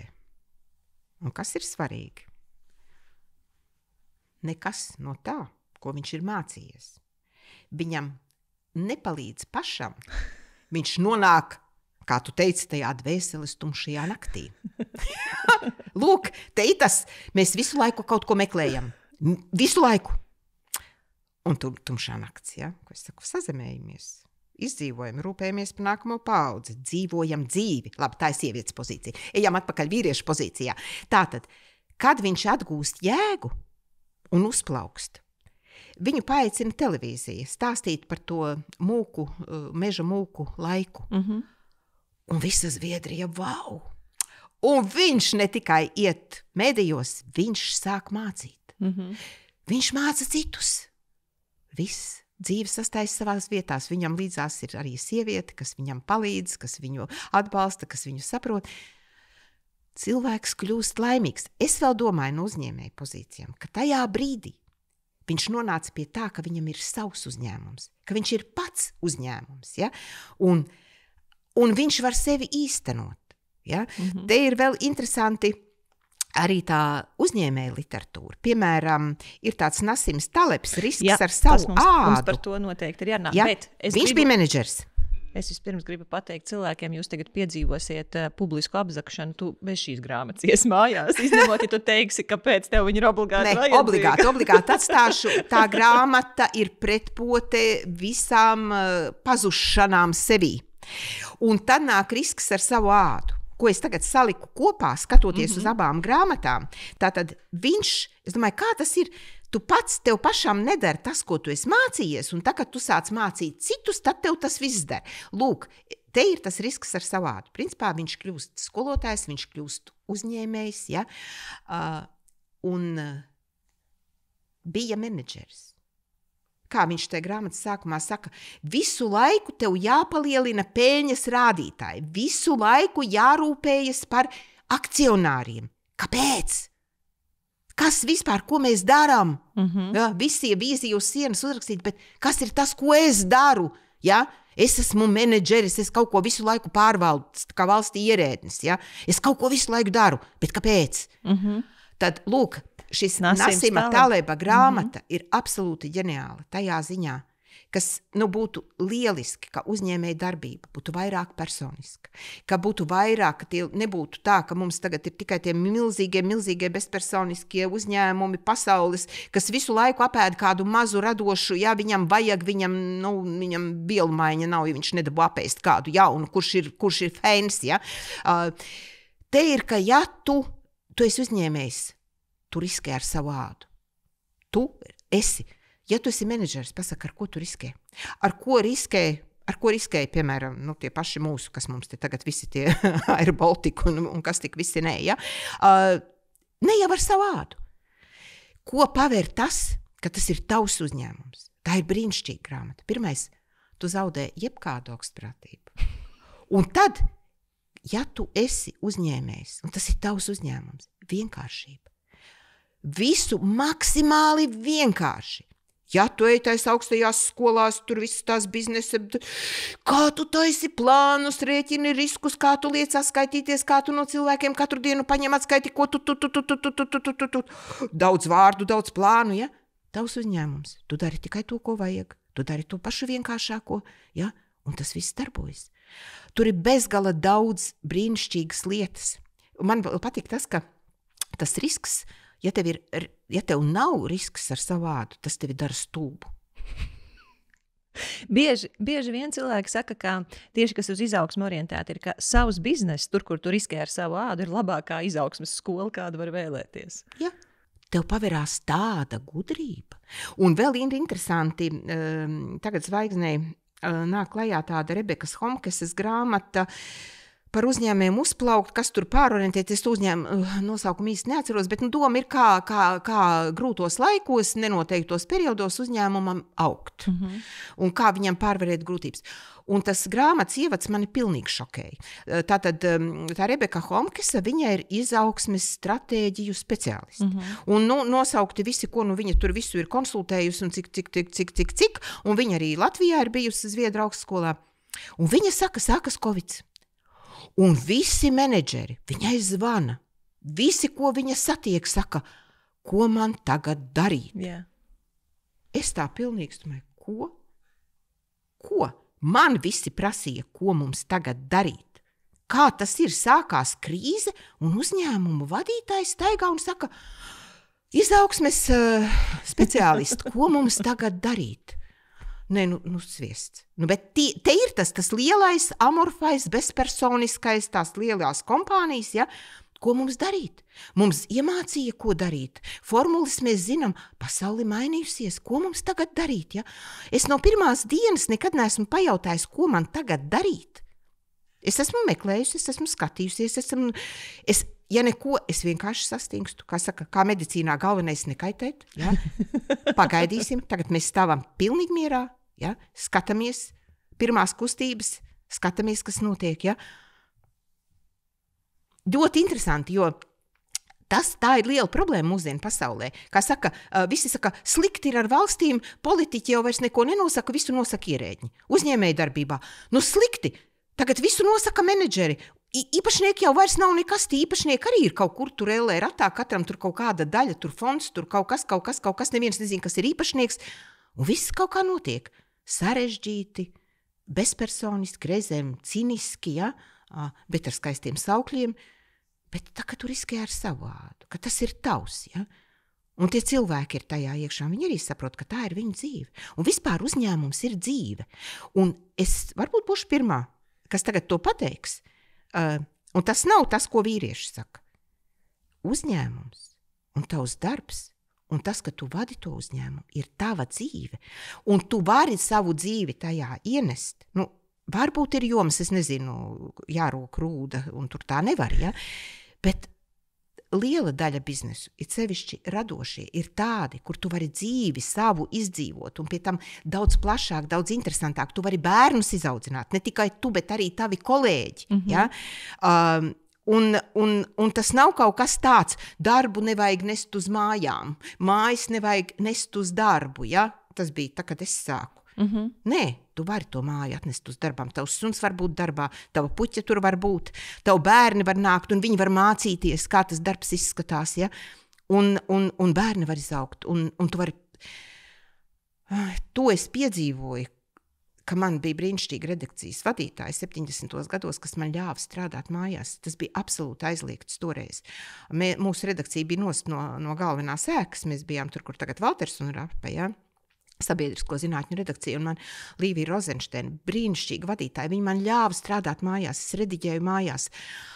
Es ļoti saprotu, ko nozīmē bērni, ko nozīmē ģimene, kā to visu vajag savienot ar darbu. Un tas rezultāts ir brīnišķīgs, un to tu vari izdarīt tad, kad tas ir tavs uzņēmums. Ja? Nu, tava āda, nu, tev, kā saka, tai ādai varbūt mazāk krēma, vairāk krēma, bet tāda tev ir, nu, par viņu tev ir Jā, tas otrs nosaukums te ir ikdienas slēptās asimetrijas, un es pirmo reizi Taleba grāmatu dabūju lasīt šķiet, ka 2007. gadā, vēl pirms krīzes, jo mums mācoties Šveicē Finanšu institūtā, tā mums bija obligātā literatūra, lai tieši saprastu asimetrijas, ka tā kā visu laiku ir bijis, tas nenozīmē, ka tā visu laiku turpināsies, un man šķiet, ka pēdējie gadi ir tieši tas, kas to ļoti pierāda, nu, ka tā kā nepievērt acis uz kaut kādām novirzēm, jo tā novirze vienu dienu var patiesībā būt norma. Un ja mēs ātrāk viņu pamanām, jo ātrāk mēs tai varam sagatavoties. Zini, vēl viena grāmata, kas ļoti labi līdz vienmēr. Tas ir Šveiks. Viņam ir tas, lai būtu kā būtu, ja, bet nekad tā nav bijis, ka nekā nav bijis. Ja? Nu, tā arī ir viena mantra, ko es vienmēr tagad tā kā ir, bet nekad nav bijis, ka nekā nav bijis. Ja? Vēl jau ir brīnišķīgais, bezgalīgais stāsts Mihaela Endes, un tur ir tāda gnomu, rūķu ģimene, kurš tas vīrs ir zinātnieks, nu mēs, jā, tie vīrieši, viņi ir savādāk. Tā gnomiena visu laiku rūpējās par visu, ja, bet viņš visu laiku pēta to orākulu, viņš tur skatās, kas tur notiek, divas sfinkstes, kurām iet cauri, un pamatā visus ar skatu sadedzina, bet kāds iziet cauri? Viņš pēta visu laiku, kā tas ir, kāpēc dažus izlaiž cauri? Dažus tikai. Un pamatā citus visus sadedzina. Un tur tie bruņinieki visi tur sadeguši. Ja? Nu, un tad, kad tas atreiz iziet cauri un atgriežās. Bet tajā brīdī tas tukšums aprī arī to daļu fantāzijas pasaules, un tos sfinksus vairāk nav. Un tas rūķis, tas gnoms, viņš ir tik nenormāli satriekts. Visa viņa dzīve ir pagalam, viņa pētījums, viņa dzīves jēga. Viņš tagad varētu saprast, kas tas ir, bet tā vairāk nav.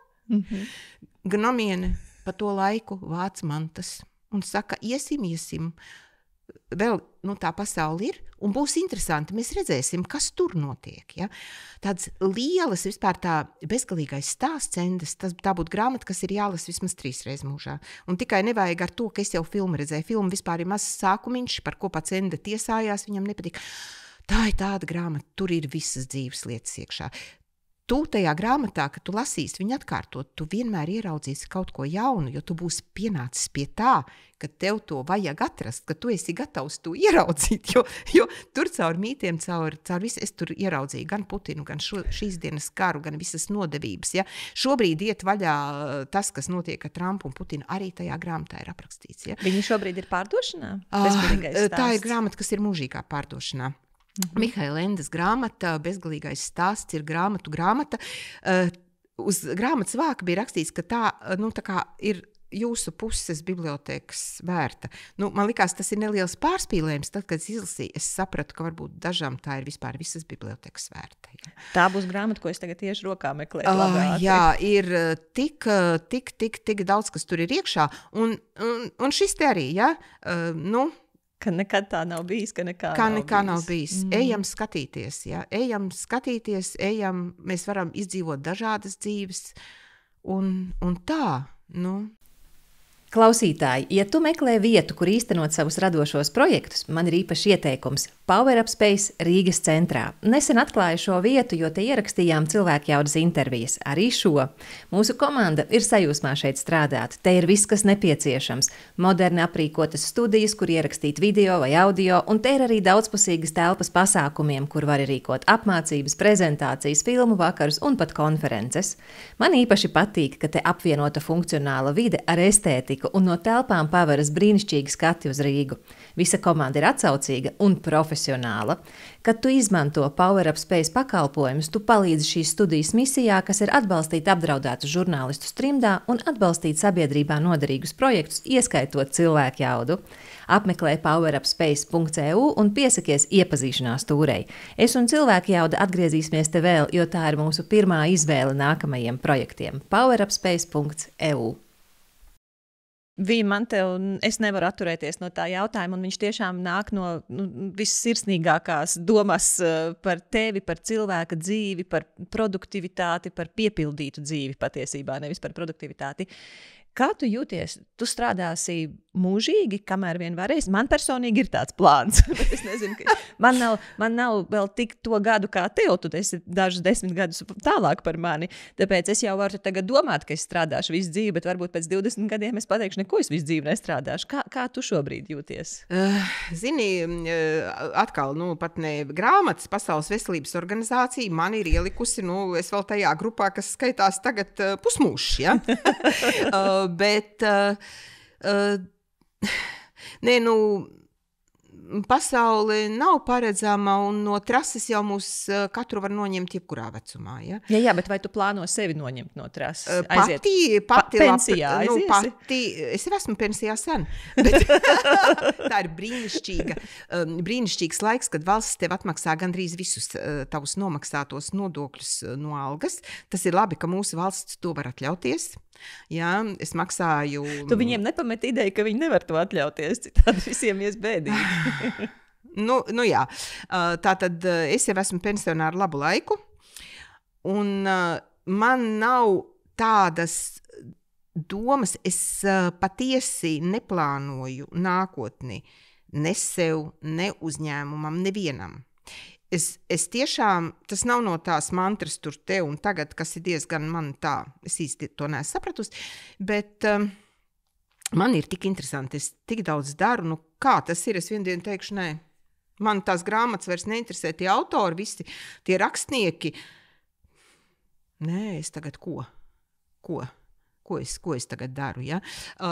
Un vēl jau ir tā, ka aizbraucot uz lieliem starptautiskiem grāmatu tirgiem, tu nonāc pilnīgi citā pasaulē. Tad ir jābrauc kaut vai tāpēc, lai padzīvotu tajā pasaulē, tajos cilvēkos. Tie grāmatu cilvēki, kad viņi visi ir kopā, tu pilnīgi redzi, ka tā ir cita tauta. Tā ir cita tauta.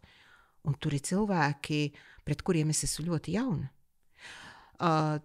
Tur cilvēki neiet pensijā. Ir starptautiskās kompānijas, kas nopērk labas izdevniecības un padzen pensijā. Un cilvēki izdzīvo traģiskus gadus. Ja?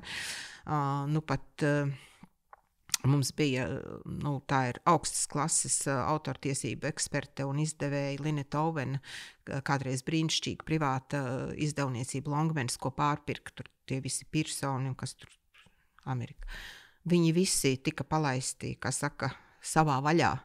Un viņi stāsta, kā viņi ir izveidojuši atbalsta grupu viens otram dzīvot. Ja? Bet, ja tas ir tavs, tu vari strādāt un tev nevajag atbalsta grupu, tavs darbs ir tava atbalsta grupa. Kāpēc, lai tu paredzētu, ka tu pēkšņi nedari to, ko tu dari? Pēkšņi es pārstāju gatavot ēst un barot ģimeni, jo, lūk, man ir tādi un tādi gadi. Ja? Nē, dzīve vārdi ir insulti, ir visādas veselības problēmas. Tad, kad tu nevari, bet kamēr tu vari, tu dari. Kādas vispār cilvēkam, ko nozīmē tagad es nedarīšu? Ja? Bieži vien cilvēki saka, viņi ies atpūsties. Es nezinu. Kolhoza laikā varbūt tā vajadzēja. Ja, bet, ja tas ir tavs, ja tā ir tava ģimene. Es to mazdēliem stāstu. Ir tagad tas, tu dari tikai, darbu vajag tādu, kur tev tikai prieks un tikai gandarījums, un ja tu to neatradīsi, tu būsi dziļi, viss tur, ja. Ļoti labi, ja tev tā paveicis, ka tavs darbs ir arī tavs hobijs, un to tu vari, protams, izveidot dzīves gaitā. Bet pamatā darbs ir tāpēc, lai tu nopelnītu iztiku. Tātad, lai tu izdzīvotu, lai tu izaudzinātu bērnus, tā teikt, izdzīvot un vairoties, ja? Lai tu samaksātu rēķinus, lai tu atbalstītu ģimeni. Ja tu vari, ja tu esi tādos uzkrājumos un tev nevajag to darbu un algu, tu vari iet atpūsties. Cik mums tādu ir? Es nezinu. Bet tavā gadījumā tu varētu atpūsties, bet tu turpini darīt. Es, godīgi sakot, nesaprotu, kas tad ir atpūta. Es aizbraucu sestdienas, svētdienas laukiem. Es brīnišķīgi atpūšos. Es izēju dārzā, es strādāju, es atpūšos. Es izēju Rīgā, tepat Meža parks, ezers, suņi. Es atpūšos. Pat aizēju mājās nogurusi. Domāju, vajadzētu iet ārā, bet jau ir tumšs. Mazmeitiņa man klauvēja, saka, nāc palīgā man kalnu taisīt. Izēju, apģērbjos, izēju 8:30 vakarā, mēs taisam sniega kalnu. Ja? Tā ir man atpūta. Es nezinu, tā kā es saku, nav mājas, nav darbs, man liekas, ka cilvēkam arī nav tā, tagad man vajaga viss, es atpūšos. Ja cilvēkam ir hobijs, ja darbs viņam nav īpaši bijis pie sirds, vai arī ir jau tāda darba, kur tev pensijas laikā, kad tev iestājas pensija, tev vienkārši atlaiž. Ja? Tu jau atrod citus darbus, un daudziem ir tur kaut kādi lauki un viss kaut kas, ko darīt, jauni hobiji. Bet tā, tikai es te rotājos, es sevi tā nekad neesmu redzējusi. Paldies. Man tev ir cits jautājums, vai tu kādreiz esi nožēlojusi vai pat tā jutusies nelabi par kādu grāmatu, ko tu esi izdevusi, vai ko tavu izdevniecība ir izdevusi? Jo tu teici, ne visas grāmatas tu esi lasījusi. Visu es nemaz nevaru spēt, ja mēs divas vidēji izdodam dienā. Es pieņemu, ka tās uzlīme grāmatas var nelasīt. Viena vismaz tad nāk klajā. Nē, jebko, ko mēs paņem, ir kādreiz, ka es nepamanu kaut ko varbūt. Un Bet vienmēr ir kaut kāda apsvērumi, kāpēc grāmata ir nākus klajā. Un viena tā formula ir tāda arī, ko es kolēģiem vienmēr prasu, vai kāds deg par to grāmatu. Es ļoti varu kļūdīties. Ja? Es varu nepamanīt. Un mani tas neuzrunā un es nepaņemšu. Man vajag redzēt, ka kāds deg par to.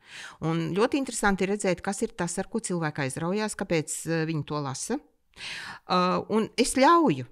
Es ļoti gribu, lai cilvēki deg, un tad mēs izdodam, un es gribu tad arī, lai viņi drusku to iznes. Tu vari izdot tikai to, ko tu vari pārdot. Ja? Tā kā, ja tev nav naftas vai alkohola biznesa pamatā. Ja? Kas ir tas no mūsu cilvēkiem, kādas grāmatas tu gribētu vēl redzēt, vai kādas grāmatas, ja cilvēki rakstītu, tev sagādātu prieku, un to ar prieku tās izdotu? Zini, tik cik cilvēku, tik arī dažādi. Es pat nevaru zināt, ko es varu gribēt, jo lai cik es daudz būtu lasījusi, reizēm ir tā, ka es paņemu, domāju, nē, no šitā es tiešām neesmu lasījusi. Šitā es tiešām. Tad es tā varbūt uzrakstu kaut kur, grupa, izcilas grāmatas, jā, es tur vienmēr rakstu. Es domāju, kāds varbūt, kurš ir rasījis vēl vairāk, un tieši varbūt tajā jomā teiks, kā viņa nezinu, es nezinu, jā, es atzīstos ļoti daudz, ko nezinu. Bet nāk jauna pieredze. Jauni cilvēki, viņi raksta savādāk. Es varu teikt, kas mani šokē. Mani ļoti šokēja Ilona Balode ar tiem ielas muzikantu piezīmēm. Es biju tā tad varbūt arī tāds atklātības līmenis. Patiesi cilvēks arī to uzraksta grāmatā. Ja? Bija viens mirklis, kā es aizgāju pēc konjaka. Tur bija kaut kāda grāmatu zakšana grāmatnīcā, es aizgāju, ja, un es to uzrakstīju Facebookā, es pat grāmatas nosaukumu neieliku. Tur bija kaut kāds 130,000 skatījumu un grāmata burtiski pacēlās tā spārnos. Un tagad mums ir tāda grāmata Piens un asins, koklētāja veida. Un viņa ir dienas grāmata. Es lasu un es domāju, arī tā var. Arī tik liela var būt atklātība. Nu nekad, es vienkārši, ja to uzrakstītu dienas grāmatā, es noteikti pēc kāda laika sadedzinātu, lai cilvēki nelasa. Tik ļoti parādīt visu ar bērniem, ar vīru. Un kas tā man likās interesanti, tās divas grāmatas saliekot, ka Ilona Valoda, viņi tur cīnās ar visiem dēmoniem. Tur ir narkotikas, tur ir viss. Tas, cik cilvēks var kaut ko destruktīvu izdarīt. Tad šeit ir ticība, Dievs, arī kā tās reliģijas cilvēkus paņem. Un uz kāda morāla spilvena viņa būvē to dzīvi. Un arī kā viņai viss šļup no rokām ārā. Un tik ļoti, es domāju, katram, kam ir bijusi, es lasu, un es domāju, ak, Dievs, patiesi, tas laiks, kad man bija tie mazie bērni, es domāju, tas taču ir vājprāts. Tas ir vājprāts. Es skatos arī tagad, kad man dēlam ir tas mazais, un viņš slimo, un tagad viss tās mikoplazmas, un Covids bija, un es domāju, ak, Dievs, cik viņiem ir nenormāli grūti, smagi, un kādu, es nezinu, kāds atbalsts vispār ir iespējams. Tur vienkārši cilvēki, viņi izdzīvo, viņi audzina bērnus, ja? Un tik īsti, un visos smalkumos, un gan gulta, gan galds, gan darbs, es domāju, tiešām tagad tā. Bet es saprotu, tā ir jauna pasaule. Nāk jauna pasaule, man ir jābūt atvērtai, es skatos, es pabrīnos, es pierodu, ar laiku es vairs nebrīnos, ja. Tu tā kā, tev ir jādzīvo līdz laikam, tu nevar teikt man, tur kaut kādi, ziniet, pirms 60 gadiem bija citādāk, ja. Tā kā, es ar interesi raugos, es nezinu, ko gaidīt. Man ir interesanti, kā tagad domās, kā tie cilvēki būs, kas man iekļaus. Tā ziņā ir labi, ka nāk tie bērni bija, kas tā kā notura tevi tajā aktualitātē. Un tad jau vienā brīdī man iesaka, mēs jau tam esam pa vecu. Tad mazdēli. Un mans Gustavs, 20-gadīgais, vienā brīdī saka, zini, es tam esmu pa vecu. Ja? Viņš saka, man jau vēl tikai podziņa telefons bija pirmajās klasēs. Es tam esmu par vecu. Ja? Labi, man ir tagad arī mazmeitiņas. Viņas man noturēs tajā, ka es varēšu lasīt, saprast, lai raksta. Galvenais, lai raksta. Un es domāju, ka, visur ir svarīga tā kritiskā masa. Ja? Tev nevar būt kaut kāda pēkšņa kvalitāte, ja tev nav kvantitātes. Un arī tas ir viens tāds izdevēja darbības princips, kas Latvijā ar grūtībām nāk saprotams. Ja? Lai kā mēs censtos atlasīt, uzlabot. Un tā, ja? Mums ir tomēr jāļauj tai straumē būt, ka tā kritiskā masa izveidos arī kaut kādus tās virsotnes, kvalitātes jaunas. Ja? Tev ir jāstrādā ar cilvēkiem, protams, ir jāatsijā un ir jāņem tas labākais, jāstrādā ir ar cilvēkiem, ar tekstiem. Tas ir milzīgs darbs, ko es daru izdevniecību ar tekstiem.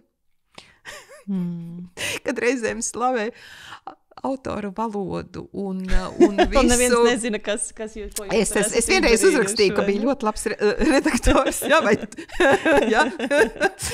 Ir visādi, ir brīnišķīgi, bet ir arī redaktors ir ļoti, ļoti svarīgs. Un mēs strādājam ļoti daudz. Es tev gribu pajautāt divas lietas vēl, jo mums ir burtiski laikam pēdējās minūtes atlikušas.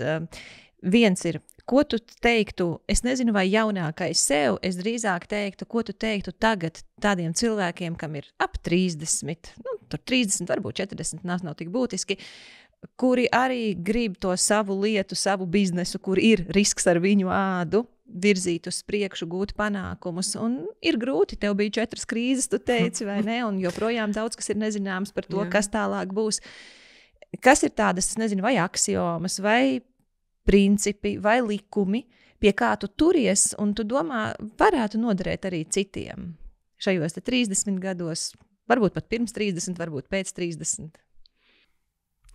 Nu, es domāju, ka katrs jau iziet to savu ceļu. Bet kas ir tie principi, kurus tu ievēro, un tev šķiet, ka varētu arī citiem noderēt? Zini, tas ir to, ko tu jautā. Es to nemitīgi stāstu savos garajos lauku braucienos mazdēliem. Es gribu, lai tu izstāsti visiem mazdēliem un Tie ir gari mazmeitām. braucieni, vispirms ar vienu, tad ar otru. Es stāstu savus dzīves piemērus, tās atklāsmes, kā tu vari. Bet man galvenais, kāpēc es to daru, es gribu, lai viņi ir par sevi pārliecināti un ar sevi apmierināti cilvēki. Pirmais. Es viņiem mācu par sevi pasmieties. Tā ir lielākā māksla, kā tu vispār vari būt ar sevi apmierināts un kaut kādu savu to pašvērtību. Dievs tevi tādu ir radījis, tu esi darījis. Es vienmēr saku, dari visu labāko, ko tu vari. Mācies arī, cik vien tas ir iespējams. Dari. Bet nekritizē sevi par to, ka tu neesi dabūjis to, ko tu esi gribējis. Jo patiesībā varbūt tev nemaz to nevajag. Tev dzīve iedos kaut ko citu. Ja tu visu laiku darīsi to labāko, ko tu vari tajā jomā, kur tu esi, tev pavērsies. Kaut kas mainās formācijas, ja, man no sociālisma uz kapitālismu milzīgi pārēja. Mainās apstākļi, un pēkšņi tev paverās lieta, kam tu esi gatavs. Tu esi gatavs kā cilvēks, ja, kurš redz, kurš prot priecāties, kurš sevī neviļās, kurš sevi nešausta un nelieto medikamentus. Tu būsi gatavs, jo dzīve tev iedod ārkārtīgi daudz. Tad, kad es agrā jaunībā ļoti gribēju būt aktrise. Paldies Dievam, man to dzīve, es nobijos, man tas nav iedots, ja? Tev cita skatuve. Kā man ir salicis, vienmēr saku to groziņu, ne jau es viņu sakomplektēju. To, ka es no agras bērnības tikai grāmatas. To, ka es vienu brīdi gribēju iet uz filologiem. Mamma teica, ka Dievs izmācīsies, aizsūtīs tevi pa skolotāju uz laukiem, kur tu tur dzērāju kādu traktoristu, kolhoznieku, ja? Tātad, ne jau es to saliku, šo juridiskās zināšanas, grāmatu mīlestība, jaunu iekārtu, kas man tika dāvāta, kas es būtu palikusi tajā sociālismā. Es tur visu mūžu taisītu tekstus, ja? Citu tekstus es taisītu. Es nezinu, bija tāds Levī padomju laikā, kas rakstīja, ka formācija iekārta tik daudz nosaka, ka varbūt tas niecīgais inženieris tur tai virtuvē, kas visu laiku ir neapmierināts un stāsta muļķīgas anekdotas par padomju varu, viņš citā laikā būtu šamanis, ja, kas tautu ved. Tā kā mēs jau nezinām, kā mums to dzīvi nokomplektēs, bet darām visu, lai mēs būtu gatavi brīdī, kad var, un tad, kad var, nevajag baidīties. Tu neko nevari tajā brīdī zaudēt, kad tu dari. Tu vari tikai iegūt, ja neiegūsti, turpini darīt. Pati dzīve saliek to groziņu. Un nekas nebūs liekas, nekas. Man ir viens labs piemērs. Mums virpošanu mācīja skolā. Virpošanu. Un kolēģis Saslim, kas taisa vēstures grāmatu Jaunie laiki, tā tehnoloģiskā revolūcija, kas tur bija rūpnieciskā revolūcija. Un tur bija par griezni un suportu. Un gadiem grāmatā bija bijis otrādāk. Kas ir suports, kas ir griezni. Es izlasu, paklausīties, tev nepareizi aprakstīta virpa. Man pat tas noderēja. Pat tas. Un tas, ka es tur spēlēju teātri tur universitātē un drāmas ansamblī skolas laikā, man visu dzīvi noderēja. Akal groziņš iedots. Es nebaidos, jo man tur mācīja būt bērnam. Visu mūžu esi bērns. Tas arī tas, ko es arī mazdēliem saku. Jums nav jāizliekas par tādiem gudriem, ļoti stabiliem onkuļiem. Atcerieties, bērns, sevī uzturēt bērnu. Kas ir bērns? Prieks, spēja brīnīties, mācīties jaunu.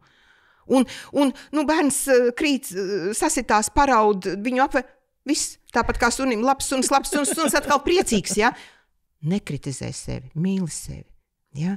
Ne tajā ziņā es saku, citus ir jāmīl, tad tas nāk atpakaļ un tu vari mīlēt arī sevi, bet tu zini, ka tu būsi izdarījis to labāko, turpini to darīt, un tas būs, viss būs.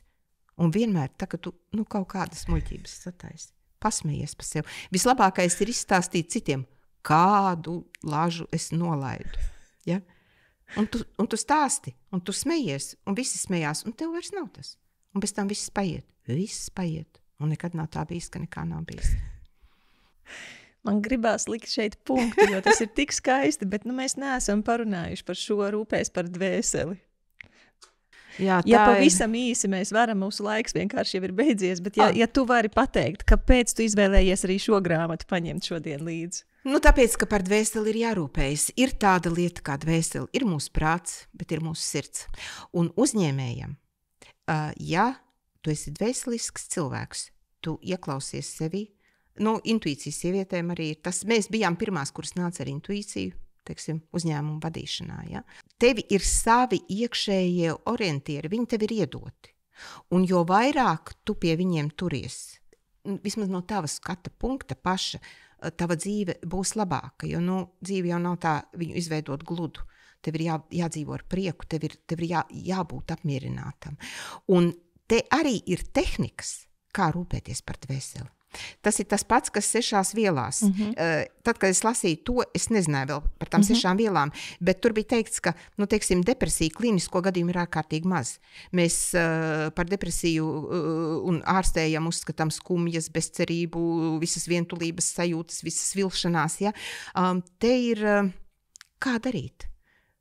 Kopdārzu, bērni, ēst, pagatavot, mūziku paklausīties, visas vienkāršās, jaukās dzīves norises tev ir apzināti jākopj sava dvēseli. Prāts, tas tur iet, tas tur karo, tas, ja, visu viņš tur darās, ja, bet dvēseli pielikt klāt. Un tās ir tādas prasmes, un es brīnos, ka tagad saka, kas ir dvēseli? Kas ir dvēseli? Kas par orgānu, ja?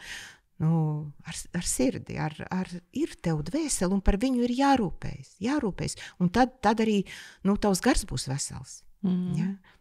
Te jau vēl ir tas, ka es taču gadu psihiatriju mācījos.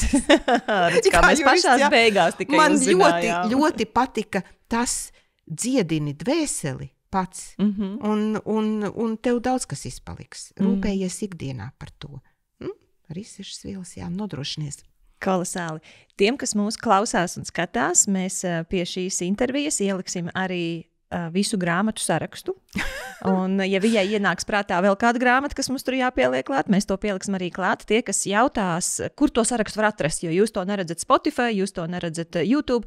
Katrai epizodē klāt ir cilvēkjauda.lv /slīpsvītra epizode, slīpsvītra epizodes numurs. Tātad, kas būs šis epizodes numurs, tad atverot šo te lapu, tur būs viss saraksts ar viņas ieteiktajām grāmatām un visu, ko vien iespējams atrast. Un es ceru, ka mums izdosies pielikt arī dažādus vēl citus avotus, ko tu šodien pieminēji. Vī, tu esi ļoti neparasts cilvēks, tu esi ārkārtīgi bagāts cilvēks, un zini, es esmu ļoti pateicīga par šodienas sarunu.